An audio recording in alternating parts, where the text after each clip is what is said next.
Hi అండి. Welcome back to SS Telugu audio నవలలు. ఈరోజు మీరు వినబోయే నవల 'సంఘర్షణ'. కావిలిపాటి విజయలక్ష్మి గారు రచించారు. ఈ నవల చదివేటప్పుడు అసలు ఇలాంటి మనుషులు కూడా ఉంటారా అనిపించిందండి నాకైతే. మరి మీకెలా అనిపించిందో నాకు కామెంట్స్ రూపంలో తెలియచేయండి. ఇక నవల్లోకి వెళ్ళిపోదాం రండి మరి. నన్ను మరిచిపోయావా బావా? అడిగిందామె చిరునవ్వుతో అతని దగ్గరలో నిల్చుని. నువ్వు నువ్వు అని ప్రశ్నించిన మూర్తి కనుబొమ్మలు ముడిపడ్డాయి. రాదని గలగలా నవ్విందామె అతని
మూర్తికి ఉద్యోగం వచ్చి 6 నెలలు దాటింది. పరందామయ్య రాసిన ఉత్తరాలకు జవాబుగా వచ్చిన మూర్తి ఉత్తరాలను చూసి సంతృప్తి పడని పరందామయ్య అల్లుడి దగ్గరకు ప్రయాణమై వెళ్ళాడు. నవ్వుతూ మర్యాదగా గౌరవంగా పలకరించాడు మూర్తి పరందామయ్యని. ఒకరోజుండి మళ్ళీ సత్యవతిని అతని దగ్గరకు పంపించడానికి ఎప్పుడు మంచి రోజో చెప్పి, ఆ రోజు నీకు సెలవు దొరుకుతుందా, వస్తావా, నన్ను తీసుకొచ్చి దిగబెట్టమంటావా అడిగాడు. నీకెందుకులే అనవసర శ్రమ అవయ్యా, కొత్త పోస్టు కదా, ఓ 6 నెలల దాకా సెలవు పెట్టకూడదు అని ఇంకేవేవో తనకు ఇప్పట్లో రావడానికి వీల్లేదంటూ సాకులు చెప్పాడు మూర్తి. అంతేకాక తానే స్వయంగా వచ్చి సత్యవతిని తీసుకువెళతానని చెప్పాడు. నిజమే అని పొంగిపోయాడు పరందామయ్య. దసరాకి బట్టలు కుట్టించుకో అంటూ 100 రూపాయల కాగితం ఇవ్వబోయాడు. వద్దు, మీ అమ్మాయికి చీర కొనండి అని తిరస్కరించాడు మూర్తి. నవ్వుతూ సంతోషంగా అల్లుడికి తనకు మధ్య జరిగిన సంభాషణ చెప్తున్న తండ్రివైపు జాలిగా చూసింది సత్యవతి. ఎంత తెలివైన వారైనా, ఎంతటి వ్యవహారకర్తలైనా ఎంత తమాషాగా మోసపోతుంటారోకోసారి. అసలు తన కూతుర్ని వదిలించుకోవాలని, దూరంగా ఉంచాలని మూర్తి వేస్తున్న ఎత్తులివన్నీ. అతను ఇంజనీర్ అయిన తర్వాత పూర్తిగా మారిపోయాడని ఎరుగడు పాపం అనుకుంది. ఇంకో 4 నెలలు దొర్లాయి. మూర్తి రాలేదు సరికదా, ఉత్తరాలు రాయడం తగ్గించాడు. ఆ ఊర్లో ఉన్న తమ ఇల్లు, భూమి అమ్మకానికి పెట్టాడు. ఆ మాట విన్న పరందామయ్య మతిపోయింది. నమ్మలేకపోయాడు. ఈ సంగతి నిజమా అని మూర్తికి ఉత్తరం రాశాడు. కాని మూర్తి నుంచి జవాబు రాకపూర్వమే, ఇల్లు, భూమి ఇన్ని వేలకు పురోణి రాయించుకున్నాను. బాబుగారు 2 నెలల్లో వస్తారు అని తాను ఎరుగున్న షావుకారు చెబుతుంటే వినలేకపోయాడు. రిజిస్ట్రేషన్ అయిపోతుందా అని అడిగాడు పరందామయ్య. అవును అన్నాడతను. అమ్మాయి, నువ్వో ఉత్తరం ముక్క రాయి అంటే విన్నావు కావు. చూసావా మీ ఆయనేం చేస్తున్నాడో అని సత్యవతిని మందలించి వివరాలు చెప్పాడు. విన్న సత్యవతి పేలవంగా నవ్వి, పోనీ అవి అమ్మడానికన్నా వస్తాడు, అతనితో నన్ను పంపించేయి, నీ మనసు కుదుట పడుతుంది అంది. అదిగో అదొకటి, ఎన్నిసార్లు చెప్పాను అతన్ని ఏకవచన ప్రయోగం చేయకూడదని. తనతో కోపరం చేసేటప్పుడు అలా మీరు వారు అండం నేర్చుకుంటాలే నాన్న నవ్వేసింది సత్యవతి. ఏంటోనమ్మా, పొరపాటు చేశానేమో అనిపిస్తోంది. అనిపించడమేమిటి, నిజమే. ఏంటమ్మా? కళ్ళు పెద్దవి చేసి ఆతృతగా కలవరంగా కూతురు వైపు చూస్తూ అన్నాడు పరందామయ్య. ఆహా, ఏం లేదు నవ్వేసింది సత్యవతి. ఆమెకు తెలుసు మూర్తికి మొదటే తానంటే అంత ఇష్టం కాదని, తర్వాత రాను రాను తను చదువుకోలేదని మరింత విముఖత చూపిస్తున్నాడని, వీలైతే తనను శాశ్వతంగా దూరం చేసుకోవాలి అనుకుంటున్నాడని. అందుకే ఆమె మానసికంగా శారీరకంగా బాగా కుంగిపోయింది. పచ్చగా బొద్దుగా ఉండే సత్యవతి రంగుమాసి సన్నబడ్డంతో బలానికి ఏవేవో టానిక్కులు ఆమె చేత తాగిస్తున్నాడు పరందామయ్య. ఆమెకు జీవితం మీద అదో రకమైన విరక్తి ఏర్పడింది. నేనెందుకు జీవించాలి అని ప్రశ్నించుకునేది ఒక్కోసారి. జీవించక ఆత్మహత్య చేసుకుంటుందా? నిజ జీవిత సత్యాలు ఎదుర్కోలేక పిరికి పందలా ప్రపంచాన్ని వదిలి పారిపోతుందా? లేదు, జీవితం ఎలా నడుస్తుందో చూస్తుంది. తనను ఉడికించి కవ్వించి ఏడిపించే మూర్తి తనకు భర్తయ్యాడు. అతని పైన తన తండ్రి ఏవో ఆశలు పెంచుకున్నాడు. తన తండ్రంటే మూర్తికిష్టమే, అభిమానమే, కృతజ్ఞతే. కాని అతని కూతురు సత్యవతే ఇష్టం కాంది విషమైపోయింది అనుకున్న ఆమె గుండెల్లో దుఃఖం ఊబికి కళ్లల్లో నీళ్లుగా దొర్లేవి. కొంతవరకు మూర్తిని, సత్యవతిని, వారి సంబంధాన్ని అర్థం చేసుకుంది రాధ. అక్కయ్య, ఈసారి బావొస్తే అతని వెంట వెళ్ళిపో, ఏంటో తమాషాలు చేస్తున్నాడు అనేది. ఆమె చేతిని తన చేతిలోకి ప్రేమగా తీసుకుని మృదువుగా నవ్వేది సత్యవతి. వెళ్ళిపోయినంత మాత్రాన శాంతిగా బ్రతకగలనా రాదా అంటూ. ఎందుకు బ్రతకలేవు? నేనెందుకు భారీగా చూడ్డు? బామ్మ అయితే సరైన బట్టలే కుట్టించెరగదు. నాన్న ఎంత డబ్బు పెట్టి చదివించారు మూర్తిని. అతని ఖర్చులన్నీ భరించి కొడుకులా ప్రేమించారు. ఎందుకని? తన కూతురు భర్తని. అంతేకాని ఎవరో మూర్తిని అంత డబ్బు తగలేసి ఎందుకు ఇంజనీరింగ్ చేస్తారు? నిజమే రాదా, కాని అతనికుండేది కృతజ్ఞత మాత్రమే. డబ్బు మనకదే ఆర్జించింది. ఆ డబ్బుతో నా మీద అతనికి మానసికమైన మమత, అనురాగం, ప్రేమ రావాలంటే సాధ్యమా? కృతజ్ఞత, ఆశ నా మెడలో అతని చేత తాళి కట్టించాయి. ఈ తాళి, ఈ బంధం తాలూకా పూర్తి అర్థం తెలుసుకోకుండానే మేం భార్యాభర్తలమైపోయాం. ఏదైనా ఇష్టమున్నా లేకున్నా బంధం, సాంప్రదాయం అని తల ఒగ్గేది, త్యాగం చేసేది ఆడదే రాదా. మగవాడు ఎంతైనా ఇష్టం లేని దాన్ని దూరంగా నెట్టడానికే ప్రయత్నిస్తాడు. ఓవేళ ఒత్తిడులకు లోనై తల వంచినా తన పరిధిలో ఇమళ్లేడు. ఎదుటివారిని సుఖపెట్టలేడు, తాను శాంతిగా జీవించలేడు. అబ్బో, ఏంటేంటో మాట్లాడుతున్నావే, చదవకపోయినా బాగా ఎదిగిపోయావే అంది రాధ నవ్వుతూ. మూర్తొస్తే అతని ఇష్టమొచ్చినట్టు బ్రతకమంటాను అంది సత్యవతి. ఆమె గొంతు స్థిరంగా దృఢంగా ధ్వనించింది. క్రుళ్ళిపడ్డట్టయి, అక్కయ్య, పిచ్చి పిచ్చిగా ఆలోచించి ఏ నిర్ణయానికి రాకు. నాన్న అనుభవజ్ఞులు, నీ జీవితం తీర్చిదిద్దవలసిన బాధ్యత అయింది. నువ్వు ఆయన చెప్పినట్లు చేయడం శ్రేయస్కరం అంది రాధ. ఇది ఓనాటి సంభాషణ. సత్యవతికి సన్నగా జ్వరం రావడం ప్రారంభించి తర్వాత విడవకుండా లేవలేని పరిస్థితికి తీసుకొచ్చింది. పరందామయ్య మూర్తికెన్నో ఉత్తరాలు రాశాడు రమ్మని. అతని దగ్గర్నుంచి నాకు ఆందోళనగా ఉంది, రావడానికి ప్రయత్నిస్తాను అని 1-2 ఉత్తరాలొచ్చాయి, కానీ అతను రాలేదు. ఉడికిపోతున్నాడు పరందామయ్య. దొంగ వెధవ, విశ్వాసఘాతకుడు అని తిడుతున్నాడు. నిర్లిప్తంగా ఉండిపోయింది సత్యవతి. ఆమెకు తెలుసు మూర్తి తన చావు కోరుకుంటున్నాడని, ఆ వార్త కోసమే ఎదురుచూస్తున్నాడు అనిను. ఆమెకు జ్వరం తగ్గింది, కానీ ఒకరోజు ఏదో వాతం వచ్చి కాలు లాగింది. పరందామయ్య కంగారుపడి ఎన్నో వైద్యాలు చేయించాడు. కోలుకుంటోంది, కానీ కుంటుకుంటూ నడుస్తోంది సత్యవతి. తల కొట్టుకుని ఏడ్చాడు పరందామయ్య. ఇదేంటి భగవంతుడా, అసలే దాని కాపురం ఎలా కుదుటపడుతుందా అని బెంగపెట్టుకుపోతున్నాను. దీన్ని ఏలుకోవడానికి వాడేం పేచీ పెడతాడో అని. ఎవడికోసం ఏలుకుంటాడు? అక్కయ్యను వద్దంటే అసలు బ్రతకనివ్వకూడదు మూర్తిని, రోషంగా అంది రాధ. సత్యవతి విరాగిణ్లా ఉండిపోయింది వారి సంభాషణ వింటూ. రిజిస్ట్రేషన్ కోసం వారం రోజులు సెలవు మీదొచ్చాడు మూర్తి. ఆమె కాలు సంగతి అతని చెవిన పడిపోయింది బస్సు దిగుతూనే. తప్పదన్నట్టొచ్చాడు అత్తవారింటికి. సత్యవతి జ్వరంతో ఎన్నాళ్లు బాధపడింది చెప్పి కొంచెం కాలి నరం లాగింది, ఫ్రీగా నడవలేకపోతోంది, క్రమంగా సర్దుకుంటుందని చెప్పాడు డాక్టరు అన్నాడు పరందామయ్య కళ్ళొత్తుకుంటూ. నిజానికి డాక్టరు క్రమంగా సర్దుకుంటుందని చెప్పలేదు. వస్తే మళ్లీ మామూలుగా రావచ్చు, లేదా పోవచ్చు అన్నాడు. కాఫీ గ్లాసుతో వచ్చిన సత్యవతిని చూసి మూర్తి మనసు విలువలాడిపోయింది. తలంతా రాలిపోయి సన్నగా చిక్కి తెల్లగా పాలిపోయి ఓ కాలు ఈడుస్తూ నడిచొచ్చి తల వంచుకు నిల్చున్న సత్యవతిని పలకరించాలనిపించలేదు. కాని చుట్టూ పరందామయ్య, రాధ, రామ్ ఉన్నారు. బాగుండదు అనుకున్న మూర్తి, ఎలా ఉంది నీ ఆరోగ్యం అన్నాడు నవ్వబోతూ. బాగుంది అని అక్కడ్నుంచి నెమ్మదిగా వెళ్ళిపోయింది సత్యవతి. వెళ్ళిపోతున్న ఆమె వైపు క్షణం పరిశీలనగా చూసిన మూర్తి, మరి వెళతాను మావయ్య అన్నాడు లేచి నిల్చుంటూ. నేను వస్తాను పద. ఎక్కడికి వెళతావు? ఇల్లు అది అంటూ మూర్తివైపు చూశాడు పరందామయ్య. అవును, అమ్మేస్తున్నాను. నేను మరో ఊళ్ళో సెటిల్ అయిపోతున్నానుగా అన్నాడు మూర్తి. క్షణం మౌనం తర్వాత దీర్ఘంగా నిట్టూర్చి, సర్లే పద వస్తాను అంటూ మూర్తిని అనుకరించాడు పరందామయ్య. ఆకల్లేదని, ఇప్పుడు తీరికలేదని, తర్వాత వస్తానని పరందామయ్య ఇంటికి రాకుండా 3 రోజులు తప్పించుకున్నాడు మూర్తి.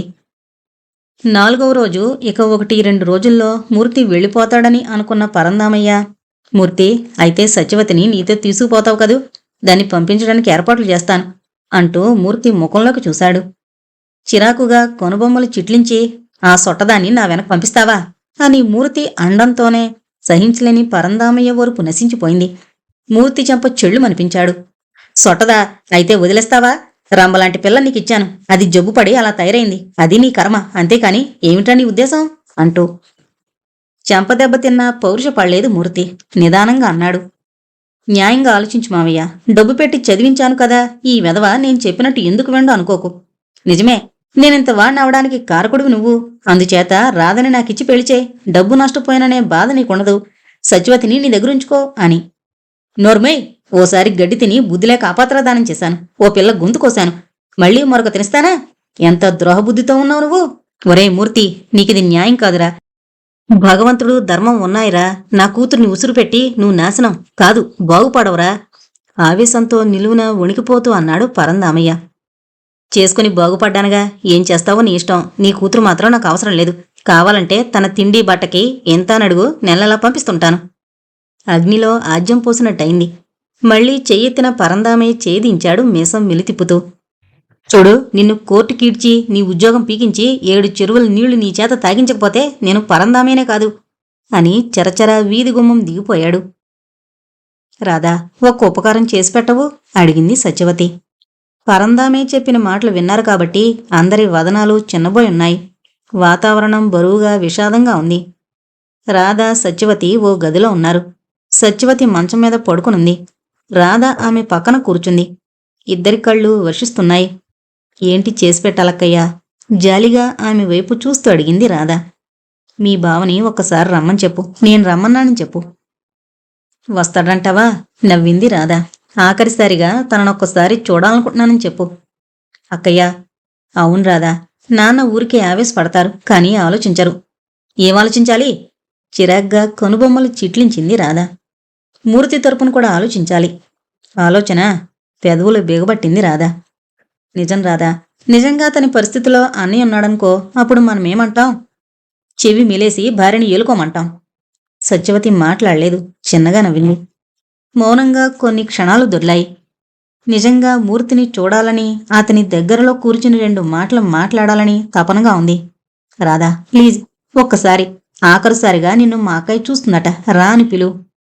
రాకపోతే దురదృష్టవంతుడు అనుకుంటాను. అంటే నిన్ను కలవడమే అదృష్టంగా భావిస్తున్నాడా తను?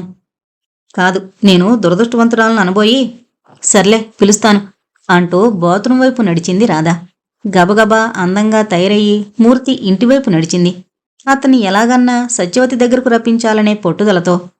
అనేకమైన ఆలోచనలతో మనసు కలతబారి చిరాగ్గా అలసటగా ఉన్న మూర్తి రాధ రావడంతో ఆమె వైపు ఆశ్చర్యంగా చూస్తూ మౌనంగా ఉండిపోయాడు. గదిలోకొచ్చి కర్టెన్ సరిచేసి బావా అని పిలిచిన రాధ గొంతు రుద్ధమైంది. తలెత్తి ప్రశ్నార్థకంగా ఆమె వైపు చూశాడు మూర్తి. ఒక్కసారి అక్కయ్యకు కనిపించు, నిన్నొక్కసారి చూడాలనుకుంటోంది అందామె అతని వదనంలోకి పరిశీలనగా చూస్తూ. నేనామెను చూడాలనుకోవడం లేదు, చిరాగ్గా అన్నాడు మూర్తి. ఉబికే కోపాన్ని అదింపట్టి అతన్ని ఎలాగన్నా సత్యవతి దగ్గరకు వెళ్లేలా చెయ్యాలనే నిర్ణయానికొచ్చిన రాధ, నాన్నతో ఏమేమో అన్నావట, నీకు మళ్ళీ పెళ్లి చేసుకోవాలనుకుంటే అక్కయ్యతో మాట్లాడాలిగా అంది నెమ్మదిగా. నమ్మలేనట్టు నిజమా అన్నట్టు చూశాడు మూర్తి ఆమె వైపు. వచ్చి అక్కయ్యకోసారి కనిపించు ప్లీజ్. రాధ కళ్ళు నీటితో నిండాయి. మీ నాన్న ఇంట్లో ఉన్నాడా అడిగాడు మూర్తి. లేరు, పొలాల వైపు వెళ్లారు. సరే వస్తాను, వెళ్ళు. థ్యాంక్యూ. వెళ్ళిపోయింది రాధ. మొహం కడుక్కొని బట్టలు వేసుకుని బయలుదేరాడు మూర్తి. తల వంచి నిల్చున్న మూర్తి వైపు తపనగా ఆప్యాయతగా చూసింది సత్యవతి. ఇదే ఆఖరిసారిగా అతన్ని తాను చూస్తోంది అనిపించేసరికి ఆమె హృదయం కృంగిపోయింది. మనస్సు దుఃఖంతో నిండి చొప్పున కళ్ళకి నీటికర అడ్డం వచ్చింది. ఇహ నేను వెళ్ళొచ్చునా అని ఇంకేం అడగాలో తట్టక మౌనంగా ఉండిపోయాడు మూర్తి. తెల్లని కాగితం మడిచి మూర్తికివ్వబోతూ, కాగితం మీద సంతకం చేశాను, పైన ఎలా కావాలంటే అలా రాయించుకో, మళ్ళీ పెళ్లి చేసుకో మూర్తి అంది సత్యవతి. దిగ్భ్రాంతిగా తెల్లబోయి ఆమె వైపు చూశాడు మూర్తి. ఆమె తననేదో నిష్ఠూరాలు ఆడుతుందని, నిందిస్తుందని, ఎలా తీసుకువెళ్లడో చూస్తానని సవాల్ చేస్తుందని అనుకుంటూ పగిలిన హృదయంతో రగిలే మనసుతో వచ్చాడిక్కడికి. కాని తన ఊహ తలకిందులైంది. తీసుకో మూర్తి, నువ్వు సంతోషంగా భార్యాబిడ్డలతో జీవించాలని కోరుకుంటున్నాను. నీ భార్యగా నీ కీడును, నీ పతనాన్ని నేను సహించలేని మూర్తి. తీసుకో, ఈ కాగితం తీసుకో, త్వరగా వెళ్ళిపో. ఈ ఊరు నుంచి కూడా తొందరగా వెళ్ళిపో. త్వరలోనే మళ్ళీ పెళ్లి చేసుకో. పెళ్ళయ్యేంతవరకు నేను ఈ కాగితం ఇచ్చినట్టు మా వాళ్ళెవరికీ తెలియనివ్వకు. నన్ను తీసుకువెళ్లడానికి కొంత వ్యవధి ఇవ్వమని నాన్ననడిగి నన్ను తప్పక తీసుకువెళ్తానని చెప్పి వెళ్ళిపో. గుట్టుగా వ్యవహరించు. నీకు నచ్చిన అమ్మాయిని పెళ్లి చేసుకో. వణికే గొంతుతో నెమ్మదిగా చెప్పిన సత్యవతి గొంతు పూడిపోయింది. చెంపల మీద నుంచి ముత్యాల్లా కన్నీళ్లు జారిపోయాయి. అతని హృదయం ఆర్ద్రమైంది, చలించింది. సత్యవతి, ఎక్కడున్నావే? పరందామయ్య గొంతు బిగ్గరగా వినరావడంతో త్రుళ్ళిపడ్డట్టయ్యారు సత్యవతి, మూర్తి కూడా. చొప్పున ఆమె చేతిలోని కాగితం తీసుకున్నాడు మూర్తి. గబగబా కళ్ళు తుడుచుకుని, మరి సెలవు, నీకు జీవితంలో కనిపించను. భారీగా నీ సౌఖ్యానికి ఏ విధంగానూ అడ్డు తగలను, వెళ్ళిపో అంటూ వెనుతిరిగింది సత్యవతి. రాధ వెళ్ళాక మూర్తి మనసు బరువుగా బాధగా తయారైంది. ఆనాటి సత్యవతి కనుల ముందు మెదలసాగింది. రాధిచ్చిన అడ్రస్ కాగితం జేబులో పెట్టుకున్నాడు. సత్యవతి గురించే ఆలోచనలు సాగాయి 4 రోజులు. ఎలాగన్నా సత్యవతిని తీసుకురావడమే న్యాయం అనిపించింది. ఓ రోజు వంట మనిషి రాలేదు. నిర్మల చిరాగ్గా కోపంగా ఇల్లంతా తిరుగుతోంది. అలాంటి సమయంలో రఘు, అమ్మా పాలు కలిపి ఇడ్లీ కావాలి అని పేచీ పెడితే 2 అంటించి కొదేసి నోరు ముయించింది. సహించలేని మూర్తి, వాణ్ణెందుకు అలా కొడతావు? ఇవాళ్టికి వంట చేయి, ఆడదానివి కాదు మందలించబోయాడు. నాకు వంట చేయడం రాదు, నేను చేయను. క్యారియర్ తెప్పించుకోండి. వంటవాడొచ్చే వరకు ఏదైనా హోటల్ నుంచి తెప్పించుకోవాల్సిందే ఖచ్చితంగా చెప్పింది నిర్మల. ఆమె జవాబుకి ఒళ్ళు మండింది మూర్తికి. కాని ఏం చెయ్యాలి? ఆమెకు డబ్బుంది. తాను పోషించాలని, తనకు లొంగుండాలని ఆమె ఏనాడు అనుకోదు. ఎప్పుడూ ఏ విషయంలోనైనా ఆమె ఇష్టానికే తలవొగ్గుతున్నాడతను. క్యారియర్లొచ్చాయి మధ్యాహ్నం. రా వడ్డం చేయి అన్నాడు మూర్తి నిర్మల వైపు చురుగ్గా చూస్తూ. తలనొప్పిగా ఉంది, తినేయండి, ఇప్పుడు నేను లేవలేను అంది నిర్మల. నువ్వు అడ్డం చేస్తేనే కానీ నేను భోంచేయను అన్నాడు మూర్తి. అయితే సరే, మీ ఇష్టం అని పక్కకి తిరిగి పడుకుంది నిర్మల. ఆ పూట మూర్తి భోంచేయలేదు. సాయంత్రం వంటవాడు డ్యూటీలో జాయిన్ అయ్యాడు. 2 రోజులు నిర్మల పట్ల ముభావంగా ఉండిపోయాడు మూర్తి. అవసరమైతే ఇప్పుడిప్పుడు టిఫిన్లు చేస్తోంది నిర్మల. కాని బాగుండక వంటవాళ్ళకే ఆ పనులు పురమాయిస్తూ ఉంటుంది. రాధకి సత్యవతిని పంపమని ఉత్తరం రాయదలుచుకున్న మూర్తి హృదయంలో సన్నని అలజడి రేగింది. ఇటుపైన సత్యవతి తన ఇంట్లో వంటలు తయారు చేస్తుంది, తనకి అన్నం పెడుతుంది అనుకోగానే ఆఫీసుకు వెళుతూ నిర్మలను పిలిచాడు మూర్తి. ఎందుకు పిలిచారు అంటూ వచ్చింది నిర్మల. కాసేపు కూర్చుంటావా, ఓ మాట చెప్పాలి నవ్వుతూ అన్నాడు. చిరునవ్వుతో ప్రశ్నార్థకంగా అతని వైపు చూస్తూ కూర్చుందామే. ఆమె ఎదర కుర్చీలో కూర్చుని, నిన్న నా ఫ్రెండ్ ఒకడు ఉత్తరం రాశాడు, మంచి వంట మనిషి ఒక ఆమె ఉందట అన్నాడు. ఓ, హాస్యం కాబోలు. కాదు నిర్మల, నిజమే. పాపం ఆ అమ్మాయి నాకు తెలుసు. చిన్నప్పుడు మా ఇంట్లో అద్దెకుండేవారు వాళ్ళు. ఆ అమ్మాయి భర్త మతి చలించి దేశాటనం పోయాడట. మరి జీవించడం ఎలా? బాగుంది. జీవించడం ఎలా ఏంటండి? ఎందుకలా తడబడుతున్నారు? నవ్వుతోంది నిర్మల. అది కాదు, ఆమెకు డబ్బు లేదు, ఎలా బ్రతుకుతుంది? వంట చేసి మన ఇంట్లో బ్రతుకుతుంది అంటారు, అవునా? అదే రమ్మని. ఆహా, ఆ అమ్మాయిని పంపించమని రాయినా? ఆ అమ్మాయి అంటే ఎంత వయసు ఉంటుంది? ఎంత వయసు అయితే మనకేం, వంట వార్పు శుభ్రంగా చేసి పెట్టడం అంతే కదా. పైగా తిండి బట్ట మాత్రమే. ఆ అమ్మాయికి జీతం ఇవ్వనవసరం లేదు. ఈసారి ఆ వంట మనిషి గురించి ఆలోచనలో పడింది నిర్మల. ఏమంటావ్, తొందరగా చెప్పు, లెటర్ అయినా పంపించమని. మౌనంగా ఉండిపోయిన నిర్మల వైపు చూస్తూ ఆతృతగా అడిగాడు. ఆ అమ్మాయికి కావలసిన వారెవరూ లేరా అడిగింది నిర్మల. ఓ చెల్లుందట, కాని ఈమెను పోషించే స్థితిలో లేదట. ఆ అమ్మాయి వయసు ఎంత ఉంటుందంటారు? బహుశా నీ వయసు ఉండొచ్చు. రాయండి చూద్దాం. మరి నిలవకుండా వెళ్ళిపోయాడు మూర్తి. థ్యాంక్స్ బావా. అక్కయ్య ఆదివారం ట్రైన్లో వస్తుంది, రిసీవ్ చేసుకో. రాధ రాసిన ఉత్తరం చదువుకున్నాడు మూర్తి. 8 సంవత్సరాల తర్వాత మళ్లీ రేపు చూడబోతున్నాడు సత్యవతిని. దీర్ఘంగా నిట్టూర్చి ఆ ఉత్తరం చించి పారేశాడు మూర్తి. సత్యవతి సొట్టగా కాలిడ్చి నడుస్తూ సన్నగా పొల్లలా అసహ్యంగా దరిద్రం ఓడుతూ ఉంటుంది. అయినా తన సౌఖ్యం కోసం ఓనాడు అపూర్వమైన ఎవరూ చేయలేని త్యాగం చేసింది. అందుకు ఆమెను భరించాలి. ఎదురు తిరుగుతున్న మనసుకి నచ్చజెప్పుకున్నాడు. మర్నాడు మధ్యాహ్నం భోంచేస్తూ, ఆ అమ్మాయి ఇవాళ వస్తుందట, స్టేషన్కి వెళ్లాలేమో అన్నాడు స్వాగతంలా. ఎవరు? మీరా? నౌకర్ని పంపించరాదు అంది నిర్మల. ఆమెకు గుర్తు తెలీదుగా, మన నౌకరని. నేనే వెళతాను. ఎన్ని గంటలకి? చెప్పాడు మూర్తి. స్టేషన్లో పెట్టే బ్యాగు కింద పెట్టి దిక్కులు చూస్తున్న సత్యవతిగా గుర్తుపట్టలేకపోయాడు మూర్తి. అటు ఇటూ తిరుగుతూ రైలు పెట్టెలు వెతికే మూర్తిని సత్యవతే గుర్తుపట్టింది. మూర్తిగారు, ఏనాడో పరిచయమున్న గొంతు విని వెనుతిరిగి చూశాడు మూర్తి. చిన్నగా నవ్వి తల వంచింది సత్యవతి. ఇవేనా సామాన్లు అంటూ ఆమె దగ్గరకొచ్చాడు మూర్తి. సత్యవతి కురూపిగా కాలీడుస్తూ అసహ్యంగా లేదు. పచ్చగా, అందంగా, నిండుగా, హుందాగా తన వెనక నడుస్తోంది. అతనికి కంగారుగా ఉంది. సంతోషంగా, భయంగా, బెదురుగా, ఎలానో మనస్సు నిలకడగా లేదు. మీకు పిల్లలా అడిగింది సత్యవతి. 2, బాబు పాప. పొడిగా సమాధానం చెప్పాడు మూర్తి. రాధా నీకిక్కడ ఎలా ఉండాలో చెప్పిందా అడిగాడు ఆమె వైపు చూడకుండానే. తెలుసు, భయపడకండి ఆమె జవాబు. తనది కాని తన ఇంటికి వెళుతుందిప్పుడు. తన భర్త భార్య తనని ఎలా చూస్తుందో. ఎలా చూస్తుంది? వంట మనిషిలా అది చెయ్యి ఇది చెయ్యి అని వంటలు పురమాయిస్తుంది. బాగుండకపోతే చివాట్లేస్తుంది. ఆమె భూషణ తిరస్కారాలు ఒక్కలా జీర్ణించుకుని ఆమెకు పిల్లలకు వండిపెట్టి వారి ఆదరణలో వారి కొనుసన్నల్లో మిసిలి జీవితం వెళ్లమార్చుకోవాలి. తన భర్త పిల్లలు తనని ఎలా సంబోధిస్తారు? తన వెర్రిగాని పెద్దమ్మ అంటారా, మనన చేస్తారా, సత్యవతి అని పిలుస్తారు. స్కూలు వేళకి వండి పెట్టకపోతే పనిలోంచి పొమ్మంటారు. వంట కాస్త పాడైతే కసురుకుంటారు. అమ్మా, ఇదేనండి ఇల్లు. సత్యవతి ఊహలు చెదిరిపోయాయి. గేటు దగ్గర నిల్చుండిపోయింది. గేటు పట్టుకుని రోడ్డు వైపు చూస్తున్నాడు 3 ఏళ్ల రఘు.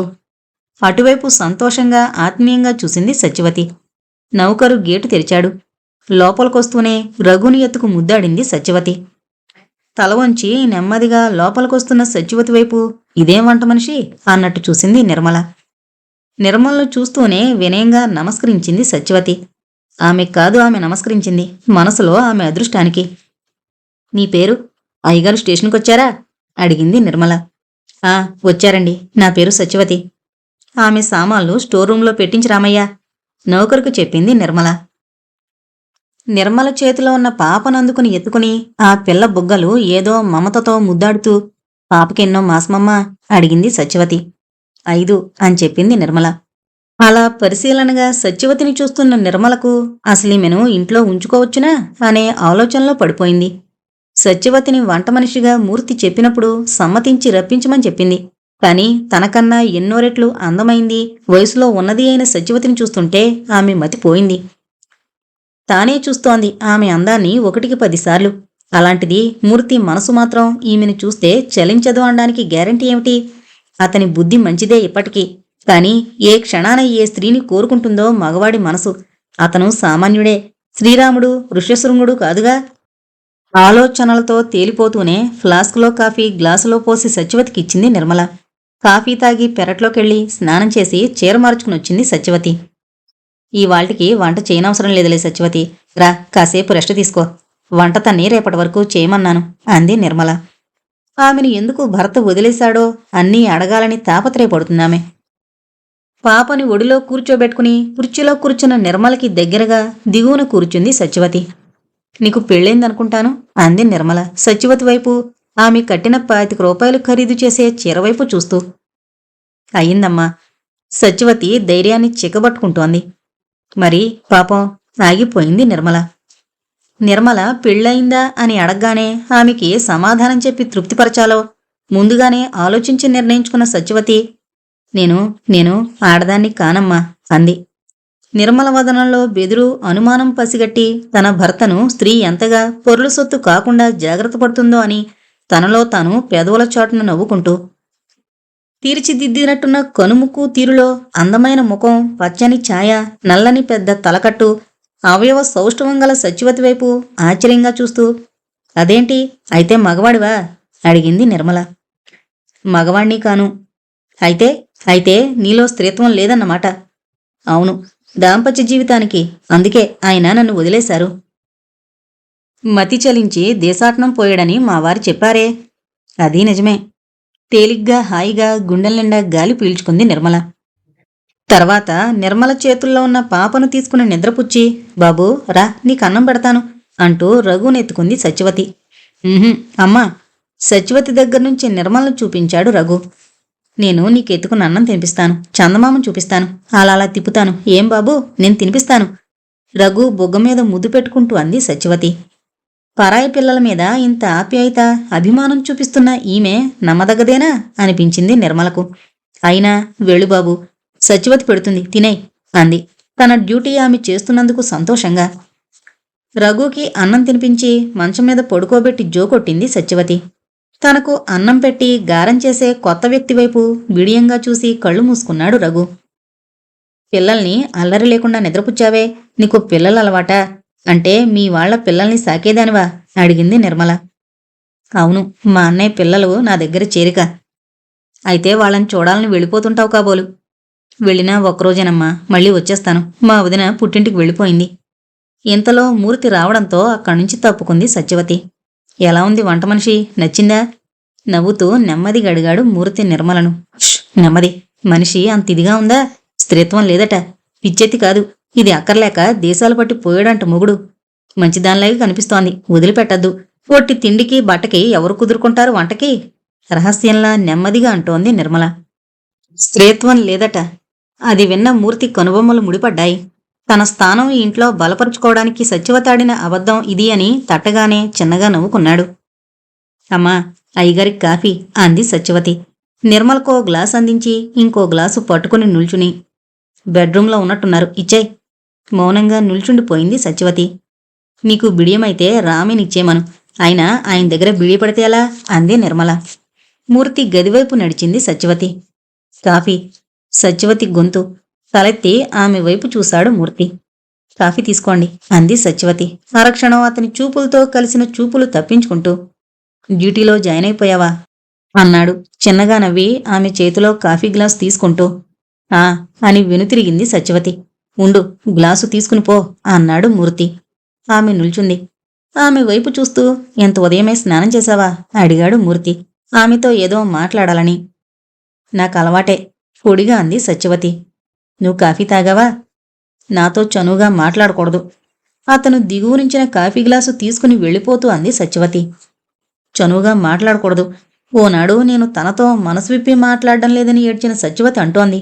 నవ్వుకున్నాడు మూర్తి.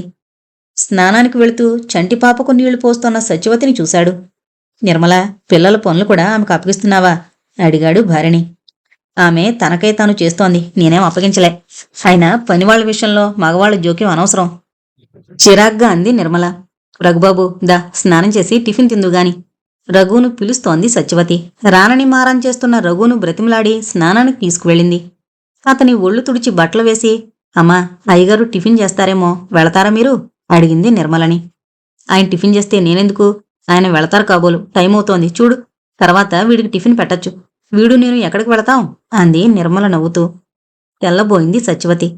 భర్త కాఫీ టిఫిను సంగతి ఈమెకు అక్కర్లేదన్నమాట అనుకుంటూ వంటగది వైపు వెళ్ళింది. అప్పటికే సత్యవతి రాక కోసం అన్నట్టు డైనింగ్ రూంలో టేబుల్ ముందు కూర్చున్నాడు మూర్తి. సత్యవతి, నిర్మల మధ్య దొర్లిన సంభాషణ విన్నాడు.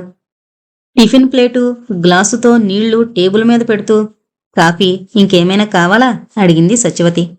కాఫీ పొడిగా అన్నాడతను. 9 గంటల ప్రాంతాన స్నానం చేసి టిఫిన్ తిని తన గదిలోకెళ్ళిపోయి పుస్తకాలేవో తిరగేస్తూ కూర్చుంది నిర్మల. వంట ఏం చేయమంటారు అడిగింది సత్యవతి. ఏం చేస్తావు? ఏవో 2 కూరలు సాంబారు చేయి. రఘుబాబు కారం తినలేడు.